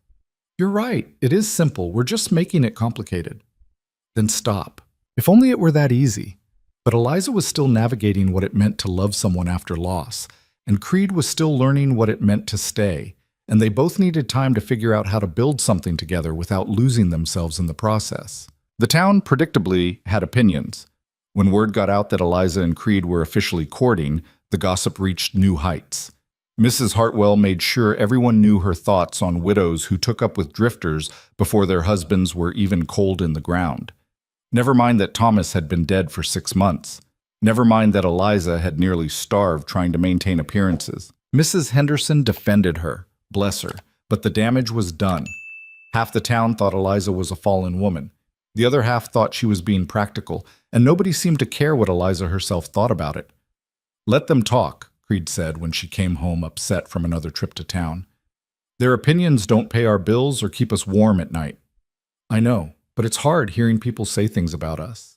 About you. What are they saying about me? That you're taking advantage. That you swooped in when I was vulnerable and tricked me into depending on you. Creed's jaw tightened. And what do you say? I say they don't know anything about what happened. About how you helped when nobody else would. About how you stayed when you could have left. About how you've never asked for anything except a chance to prove you mean what you say. Then that's all that matters. But it wasn't. Not really. The judgment wore on her, made her second-guess herself, made her wonder if maybe they were moving too fast, if maybe she should slow down, pull back, protect herself and Samuel from the possibility of more loss. It was Samuel, ironically, who put it in perspective. Ma, he said one night while they were washing dishes. Do you love Mr. Creed? Yes. Does he make you happy? Yes. Does he make you sad? Sometimes, but the good kind of sad. The kind that means I care. Then why do you look worried all the time? Because I'm scared, honey. Scared of making a mistake. Scared of what people will think. Scared of losing someone again. Samuel thought about that for a moment, his small face serious. Dad used to say being scared just means you care about the outcome. He said the trick was doing the thing anyway. The memory hit sharp and sweet. Thomas had said that, usually right before attempting something slightly dangerous and completely unnecessary. But he'd been right. Fear was just proof that something mattered. Your dad was a smart man, Eliza said softly. Yeah, and I think he'd like Mr. Creed. I think he'd want you to be happy, even if it was with someone else. You think so? I know so. Because Dad loved you. And people who really love you want you to be happy, even if they can't be the ones making you happy anymore. Eliza pulled her son into a hug, overwhelmed by how much wisdom could fit into such a small person. He was right. Thomas would have wanted her to be happy, would have wanted Samuel to have a good man in his life, would have understood that loving someone new didn't mean forgetting someone old. That night, after Samuel was asleep, Eliza went to find Creed in the barn. He was tending his horse, brushing the animal with slow, steady strokes. We should get married, she said without preamble. Creed's hand stilled mid-stroke. What? Married. You and me. Soon as the weather breaks and we can get into town for a license. Eliza, I know it's fast. I know people will talk even more than they already are, but I don't care anymore. I love you, you love me, and we're already building a life together. Might as well make it official. Are you sure? Because if you're doing this because of what people are saying, I'm doing this because I'm tired of being afraid. Tired of holding back because of what might happen or what people might think. You've proven yourself 100 times over. You've stayed through sickness and storms and every kind of hardship. You've been a father to Samuel without trying to replace Thomas. You've been a partner to me without demanding I be anything except myself. Creed set down the brush and crossed the barn to stand in front of her. Those are good reasons, but I need to know. Are you marrying me because you want to or because it's practical? Both. Is that allowed? I don't know. Is it? It better be, because I want you, and I want the life we're building, and I want to stop sneaking kisses like we're doing something wrong when we're doing the most right thing I've done since Thomas died. He kissed her then, deep and thorough and full of promises that didn't need words. When they finally broke apart, they were both breathing hard and grinning like fools. Yes, he said, my answer is yes, to marriage, to building a life, To all of it. Good. Because I wasn't actually asking permission. I noticed. It's one of the things I love about you. Just one? There's a list. It's long. Tell me. Later. Right now I just want to stand here and believe this is real. So they did. Stood in the barn while the horse munched hay and the night deepened outside and their future spread out before them like territory waiting to be explored. It wasn't perfect, and it wouldn't be easy, but it was theirs. And that was enough. They were married in March, when the snow finally melted enough to make the trip to town feasible. It was a small ceremony. Just them, Samuel, Mrs. Henderson as witness, and the justice of the peace who looked vaguely disapproving but performed the service anyway. Mrs. Hartwell made a point of crossing the street when she saw them, which told Eliza everything she needed to know about where she stood in Bitter Creek society. But she had Samuel holding one hand and Creed holding the other, and the ring on her finger was simple but real, and none of the rest of it mattered. They stopped at Morrison's on the way home, and the man actually congratulated them, which was more than Eliza had expected. "Heard you two are making it legal," he said. "Good for you. World's hard enough without trying to face it alone." "Thank you, Mr. Morrison. And for what it's worth, I'm sorry. About before. About turning you away when you needed help. Wasn't right, even if I had my reasons." The apology surprised her, but she accepted it with grace. Holding on to anger took energy she didn't have anymore. The ride home was quiet, all three of them squeezed onto the wagon seat, watching the mountains turn pink in the setting sun. Samuel fell asleep against Eliza's side, and she leaned into Creed's shoulder, feeling the solid warmth of him and thinking about how much had changed in 4 months. 4 months ago, she had been alone and starving and convinced she'd have to give up the homestead. Now she had a husband who knew how to fix things, a son who was learning to hope again, and a future that looked like something more than just survival. It wasn't perfect. The work was still hard, the money still tight, the town still judgmental.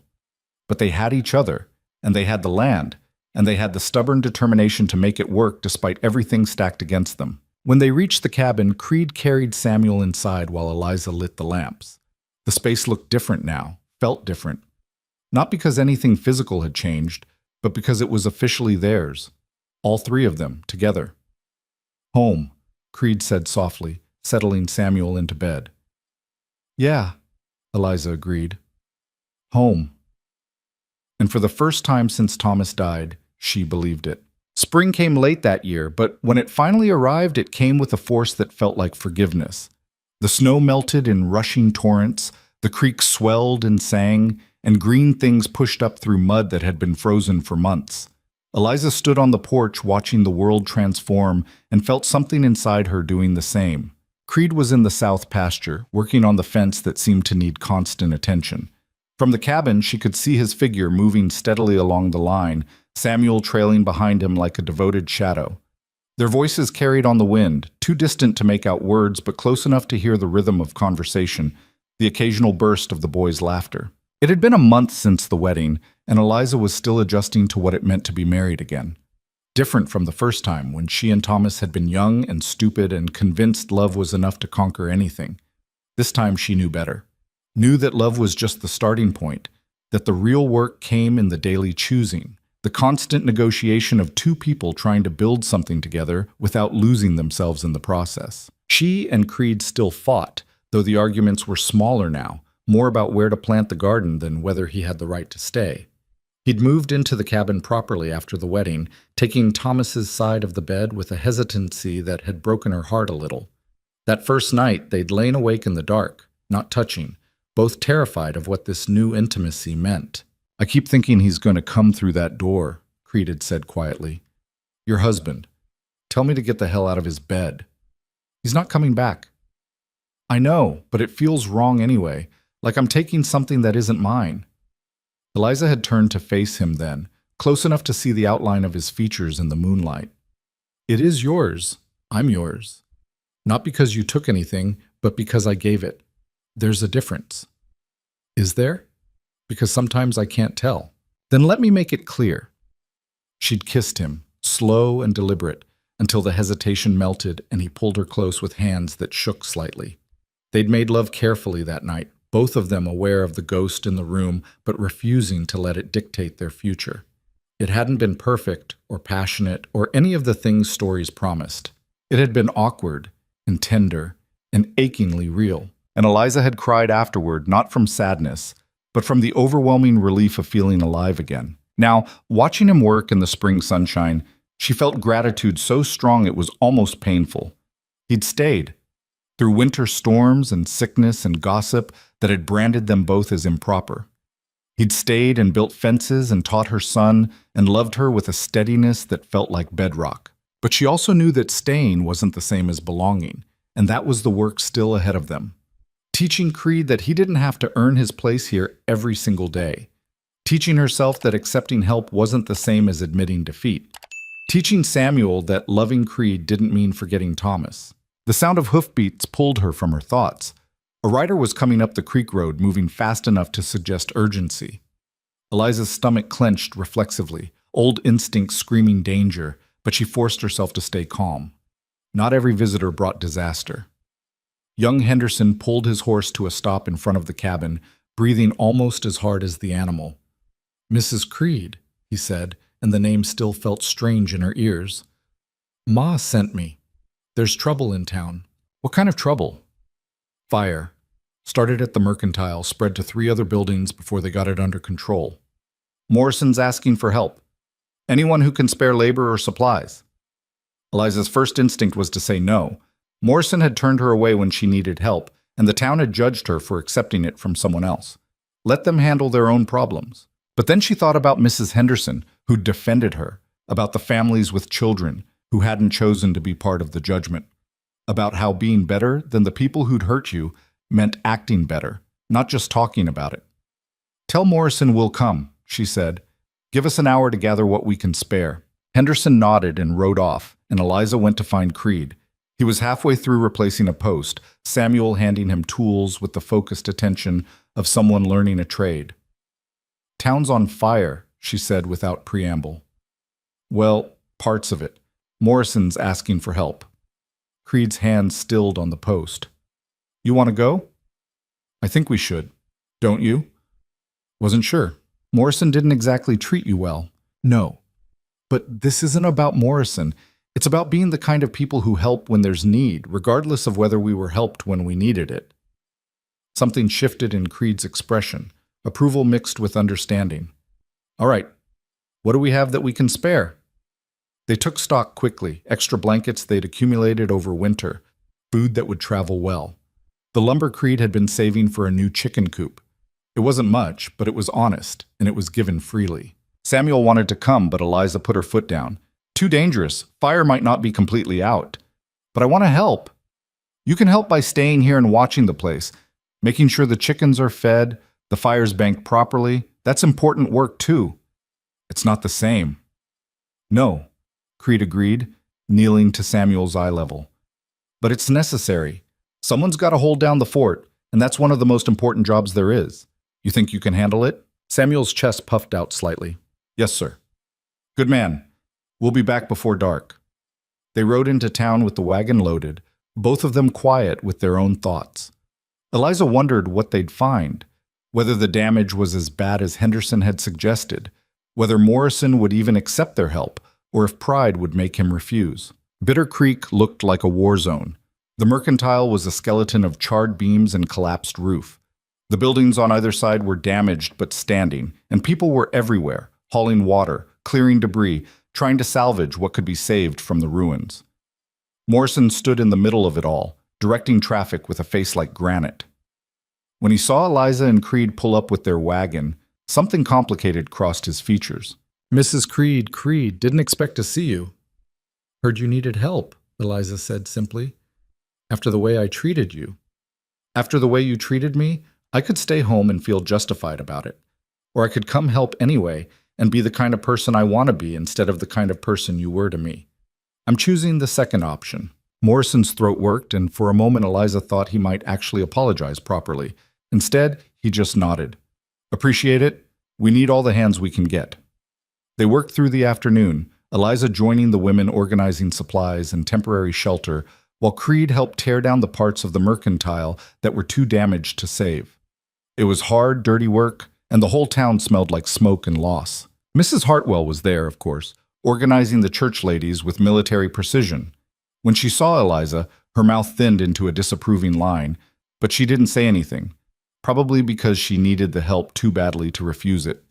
It was Mrs. Henderson who finally broke the ice, pulling Eliza aside while they were sorting blankets. "Thank you for coming. Means a lot, especially given how some folks have treated you. Can't let people freeze because their neighbors are judgmental." "No, but you could. And nobody would blame you." Mrs. Henderson lowered her voice. "I heard what Morrison said about appreciating it. That's as close to an apology as you're likely to get from him." "I know, it's enough." "Is it? Because you deserved better than what this town gave you." "Maybe. But holding on to anger about what I deserve doesn't keep me warm at night. Moving forward does." Mrs. Henderson smiled at that, sad and knowing. "You're a better woman than most, Eliza Creed." "Not better, just tired of being bitter." They worked until sunset, when Morrison finally called a halt.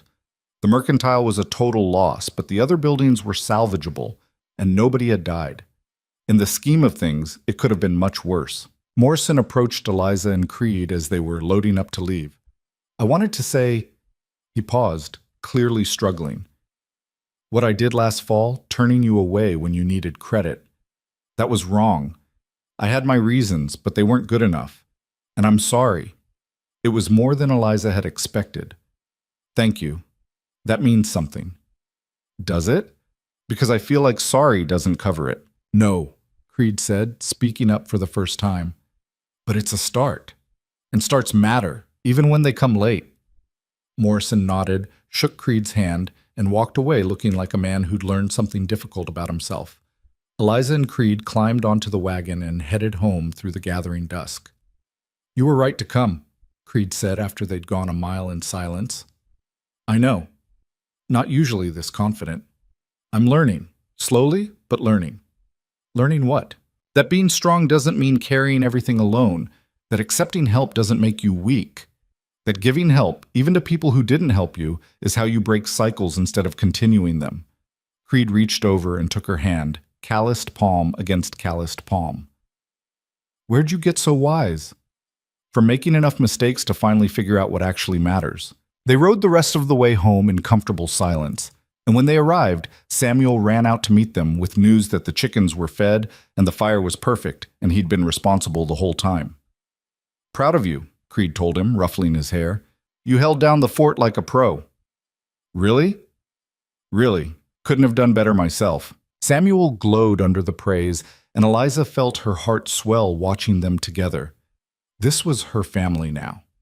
Imperfect, patched together from loss and necessity and stubborn hope, but family nonetheless. The weeks that followed were busy with planting season. Creed broke ground for a larger garden than Eliza had attempted before, turning soil that had been fallow since Thomas died. They planted beans and squash and corn, potatoes and carrots and herbs. Samuel helped, learning to tell the difference between seedlings and weeds, learning patience as they waited for green shoots to appear. "Nothing yet," he reported every morning, checking the garden like it might have grown overnight. "Give it time," Creed would say. "Good things rarely come fast." "How long?" "As long as it takes." It was a lesson in trust, Eliza realized. Planting seeds you couldn't see anymore, trusting they'd grow, waiting for results that might not come. Not unlike building a life with someone, really. You put in the work, had faith in the process, and hoped that what grew would be worth the waiting. The town slowly rebuilt. Morrison opened a temporary mercantile in the old saloon building, and life continued its relentless forward march. The gossip about Eliza and Creed died down, replaced by newer scandals and concerns. They weren't quite accepted, but they weren't actively shunned either, which felt like progress. What surprised Eliza most was how little she cared anymore. The town's opinion had felt life or death important 6 months ago. Now it was just background noise, no more significant than wind in the trees or the call of distant crows. She had what mattered: a home, a family, work that meant something, and someone to share the load. In May, the garden started to show results. Green shoots pushing up through dark soil, proof that their work hadn't been for nothing. Samuel was beside himself with excitement, checking the plants multiple times a day, reporting every new leaf like it was breaking news. "The beans sprouted. The carrots are coming up." I think I saw a potato plant, maybe. His enthusiasm was infectious, and Eliza found herself getting excited too. Not just about the garden, but about what it represented. Sustainability, self-sufficiency, a future that didn't depend on the charity of others or the whims of town merchants. Creed built a new chicken coop with the lumber they hadn't donated to the fire relief, and they bought 3 more hens from the Hendersons. The flock was small but productive, giving them eggs enough to eat and some to sell. Small victories, but they added up. June brought the first real test of their new life. A letter arrived from Creed's sister, forwarded through 3 different addresses before finally finding him. Eliza watched him read it on the porch, his face doing complicated things she couldn't interpret. "Everything all right?" she asked when he finally looked up. "My mother's dying. Cancer. Sister says it's weeks, maybe days." Eliza's heart sank. "You need to go." "I know." "Then why do you look conflicted?" "Because going means leaving you and Samuel, and I promised I wouldn't do that." "You promised you wouldn't leave permanently. This is different. This is family needing you, and you should go." "But..." "No buts. Your mother is dying, Creed. You need to be there. Say goodbye, make peace, whatever you need to do. We'll be here when you get back." "You're sure?" "I'm sure. And so are you, or you wouldn't look so torn." He left 2 days later, kissing her hard enough to bruise, making Samuel promise to take care of his mother, promising he'd be back as soon as he could. Eliza watched him ride away and felt the old fear rising. What if he didn't come back? What if his sister convinced him to stay? What if the pull of his old life was stronger than the pull of this new one? But she pushed the fear down and got back to work. There was a garden to tend, chickens to feed, a son to raise. Life didn't stop just because you were scared. Samuel asked about it the first night Creed was gone, both of them sitting at the table with empty chairs that felt too loud. "Is he coming back?" "Yes." "How do you know?" "Because he said he would. And I trust him." "But what if—" "Samuel." Eliza reached across the table and took her son's hand. "I know you're scared. I'm scared too. But trust means believing people will do what they say, even when you can't see them doing it. And Creed has earned our trust 100 times over. What if his family needs him more than we do? Then we'll deal with that when it happens. But I don't think they do. I think he's built a life here, with us, and that's not something people give up easily." She believed it when she said it. Believed it through the first week, the second week, the third week with no word. Believed it even when doubt crept in late at night, whispering that maybe she'd been a fool to trust. Maybe Mrs. Hartwell had been right. Maybe men like Creed didn't really stay. But she tended the garden anyway, fed the chickens anyway, taught Samuel his letters anyway. Kept living, kept working, kept choosing to believe that what they'd built was strong enough to survive distance and doubt. The letter came on a Tuesday, 4 weeks after Creed had left. Eliza's hand shook as she opened it. Samuel pressed against her side, both of them holding their breath. The letter was short. His mother had passed peacefully. The funeral had been hard but necessary. His sister had asked him to stay, help with the farm, be part of the family again. He'd almost said yes, because it would have been easier than facing the fear of returning to a life he still wasn't sure he deserved. But he was coming home. To her. To Samuel. To the homestead and the garden and the life they were building together. Because home wasn't where you came from, it was where you chose to be. And he'd chosen them. He'd be back by the end of the week. Eliza read the letter 3 times, then pressed it to her chest and cried. Not from sadness or relief exactly, but from the overwhelming knowledge that trust hadn't been misplaced, that choosing to believe had been the right choice, even when it was hard. "He's coming back," Samuel said, reading over her shoulder. "He is." "I knew he would." "Did you?" "Yeah. Because he loves us. And people who love you don't leave just because something else is easier." Eliza pulled her son close, marveling again at how much wisdom lived in such a small body. He was right. Love wasn't about easy. It was about choosing difficult, over and over, because the person on the other side of difficult mattered more than comfort. Creed returned on Saturday, looking thinner and more tired than when he'd left, but also lighter somehow, like he'd set down a burden he'd been carrying for years. He swept Samuel up in a hug that lifted the boy off his feet, then turned to Eliza with eyes that said everything words couldn't. "I'm home," he said simply. I know. I almost wasn't. Almost convinced myself that staying there made more sense. But you didn't. No. Because sense isn't the same as right. And coming back here, to you, to Samuel, to this place, that's right in a way that staying never could have been. She kissed him there in the yard, with Samuel making disgusted noises, and the chickens clucking their disapproval, and the garden growing wild behind them. Kissed him like a promise, like a welcome, like proof that some things were worth waiting for. That night, after Samuel was asleep, they lay in bed and Creed told her about his mother's death, about the funeral, about his sister's surprise at him having built a life somewhere, about choosing to come back even when staying would have been easier, because easy wasn't what he wanted anymore. He wanted real and messy and hard-won. He wanted this. I'm proud of you, Eliza said quietly, for going, for coming back, for all of it. Wasn't sure I'd make the right choice, but you did, and that matters. They made love that night with an intensity that came from separation and reunion, from the knowledge that they'd both chosen this deliberately, consciously, without the excuse of necessity or convenience. And afterward, lying in the dark with his heart beating steady against her back, Eliza felt something she'd thought was lost forever. Peace. Not the absence of struggle, but the presence of purpose. The knowledge that they were building something worth building, together. Summer deepened, and the garden flourished beyond anything Eliza had imagined. The beans climbed their poles in green cascades. The squash sprawled across half the plot, and the corn stood tall and promising. They'd have food for the winter, real food, grown by their own hands on their own land. Samuel turned 7 in July, and they celebrated with a cake made from precious flour and a new whittling knife from Creed. The boy was growing taller, filling out, looking less like the half-starved child of winter and more like someone who'd never known real hunger. Make a wish, Eliza told him, lighting the single candle they could spare. Samuel closed his eyes, thought hard, then blew. When he opened them again, he was grinning. What'd you wish for? Creed asked. Can't tell. It won't come true. Fair enough. But later, when Eliza was tucking him into bed, Samuel whispered it to her. I wished that we could always be like this, all three of us. Happy. Eliza's throat closed up. That's a good wish, baby. Do you think it'll come true? I think we'll do everything we can to make it true. But happiness isn't something that just happens. It's something you build day by day, choice by choice. Like the garden? Exactly like the garden. August brought the first harvest. Beans and squash and carrots. Potatoes that came out of the ground dirty and perfect.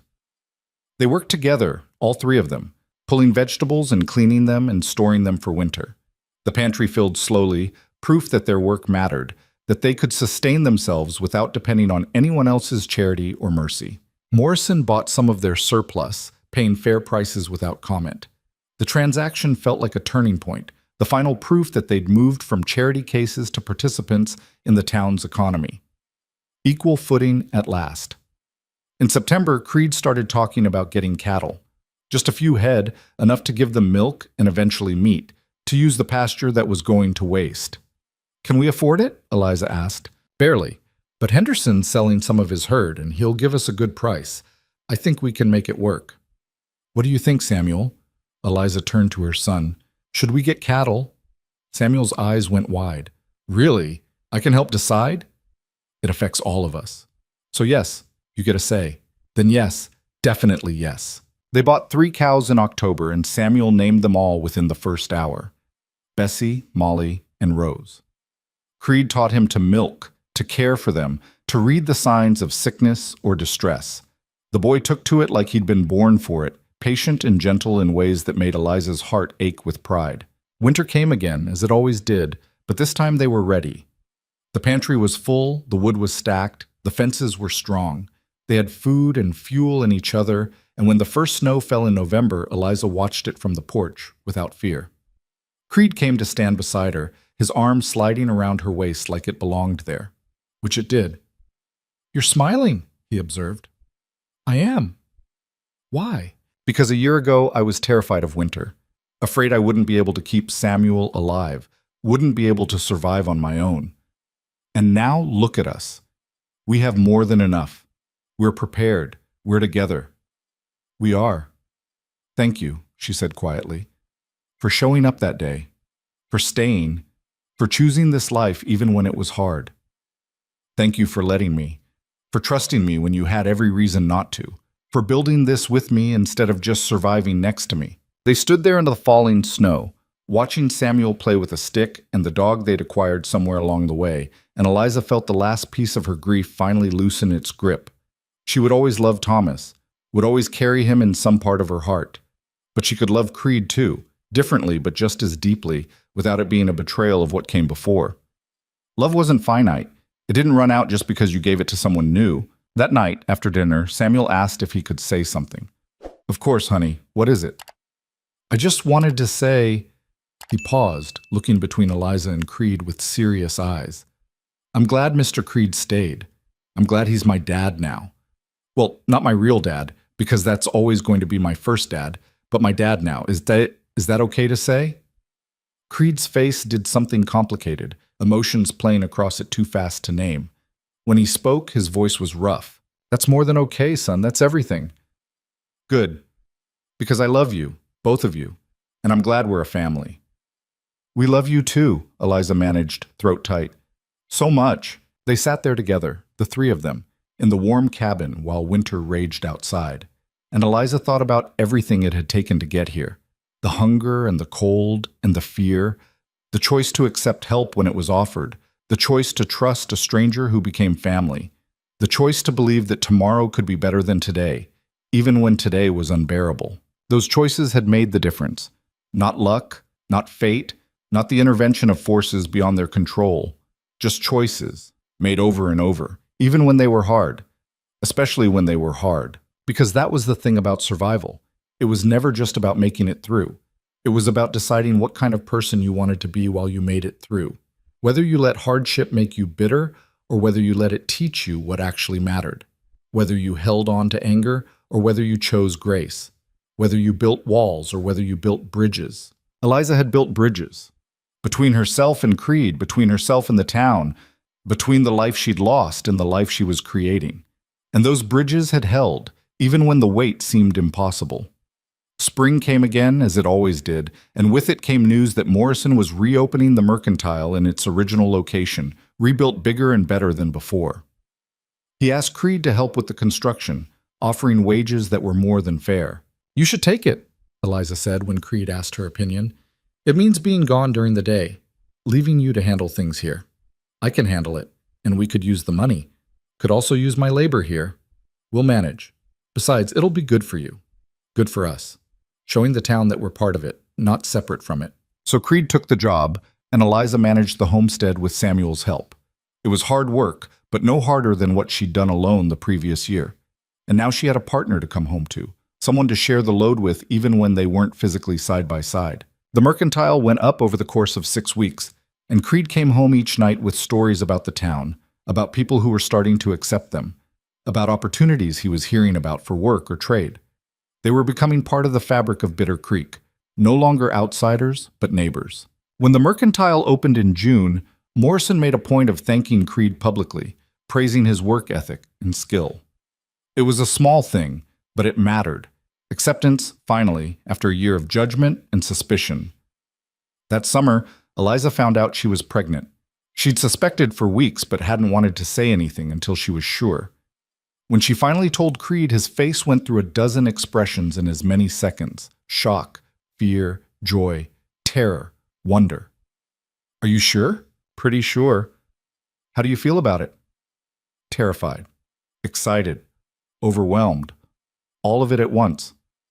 Me too. They sat together in the gathering dusk, hands clasped, facing a future that had just expanded in ways neither of them had anticipated. A baby. A new life. A symbol of everything they'd built together. What are we going to tell Samuel? Creed asked finally. The truth. That he's going to be a big brother. That our family is growing. That love multiplies. It doesn't divide. They told him the next morning, and Samuel's reaction was everything Eliza could have hoped for. Pure, unfiltered joy. He was going to be a big brother. He was going to have someone to teach things to protect, to share his life with. "Can I name it?" he asked immediately. "We'll all decide together," Eliza said, smiling. As a family, the pregnancy was easier than Samuel's had been, maybe because Eliza wasn't trying to do everything alone this time. Creed took over the heavy work without being asked. Samuel helped with the chickens and garden, and Eliza let herself rest when she needed to without feeling guilty about it. The town rallied in unexpected ways. Mrs. Henderson brought by baby clothes her grandchildren had outgrown. Other women offered advice and support, and even Mrs. Hartwell managed a stiff congratulations when they crossed paths at the mercantile. In February, during a brief warm spell that felt like a gift, Eliza went into labor. Creed rode for the midwife, while Samuel stayed with her, holding her hand and trying to be brave, even though he was clearly terrified. "It's going to be okay," Eliza told him between contractions. "Women do this every day. But it hurts you." "It does. But it's worth it. You were worth it, and this baby will be worth it too." The birth was long and hard, but no worse than Samuel's had been. And when the midwife finally placed a screaming, red-faced baby girl in her arms, Eliza felt something complete itself inside her. This was her family. Thomas's son, Creed's daughter, and herself, holding it all together through sheer stubborn will and love that had been earned rather than assumed. They named her Clara, after Creed's mother. Samuel was entranced, hovering over his baby sister with a protectiveness that was almost comical. Creed looked terrified every time he held her, like she might break if he breathed wrong. "She's tougher than she looks," Eliza assured him. "She's tiny. She'll grow. They do that." "I know, it's just—" He paused, looking down at the infant in his arms with wonder. "I never thought I'd have this. A family, a home, people who need me to stay. You have it now, all of it." "Yeah, I do."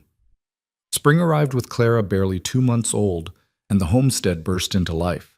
The garden they planted was twice the size of the previous years. The cattle herd had grown by 2 calves, and Samuel had started talking about maybe wanting to learn to read better so he could help keep records of everything. They were building something lasting. Not perfect, never perfect, but real and solid and theirs. A life carved out of hardship and held together by choices made daily to stay, to work, to love, despite the difficulty. One evening in late April, after the children were asleep and the cabin was quiet, Eliza and Creed sat on the porch watching the sunset paint the mountains gold and pink. "Do you ever regret it?" she asked. "Staying here instead of moving on?" "Never. Not even when it's hard. Especially not when it's hard. Hard means it matters." That's a strange way to think about it. Maybe, but it's true. The things that come easy don't stick. The things you have to fight for, that you choose over and over even when choosing hurts, those are the things that become part of who you are. Eliza leaned into him, feeling the solid warmth of his presence. "I love you. I love you too. Both of you. All 3 of you, actually. This whole messy, imperfect, beautiful life we've built." "It is beautiful, isn't it?" "Yeah, it really is." They sat there as darkness fell and the stars came out. 2 people who'd found each other when they'd both needed finding, building something together that neither could have built alone. And Eliza thought about that first day, when a stranger had stepped forward in the mercantile and offered her dignity instead of charity. How that single choice had changed everything. How choosing to accept had been the hardest and best decision she'd ever made. Because that was the thing about survival. It was never just about making it through. It was about who you let yourself become while you were making it through. Whether you stayed closed off or whether you let people in, whether you held on to hurt or whether you chose forgiveness, whether you settled for existing or whether you fought for something more. Eliza had fought, had let someone in, had chosen to build instead of just survive, and that choice had made all the difference. Years later, when Samuel was grown and Clara was learning to read, and the homestead was prosperous beyond anything Eliza had imagined that first desperate winter, people would ask her about it. About how she'd survived losing her husband, about how she'd built a new life from nothing, about what advice she'd give to others facing similar struggles. And Eliza would think about that day at the mercantile, about the stranger who became her husband, about all the choices that had led from there to here. And she'd say the only thing that felt true, accept help when it's offered honestly, trust carefully but completely when trust is earned, and remember that survival isn't the same as living. One is about making it through another day, the other is about building days worth making it through. Choose living, even when it's harder, especially when it's harder, because that's where the real life happens.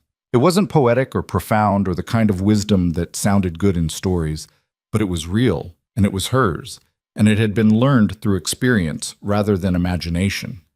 And in the end, that was worth more than any pretty words could ever be. The homestead stood strong through seasons and years, weathering storms and droughts, and all the challenges the Wyoming frontier could throw at it. And inside it lived a family built not from blood alone, but from choice, from work, from the daily decision to stay and build in love, even when it would have been easier to walk away. That was the real triumph. Not the survival, though that mattered, not the prosperity, though that helped, but the choosing, the staying, the building of something that lasted because people decided it was worth lasting for. And in the end, that was enough. More than enough. It was everything.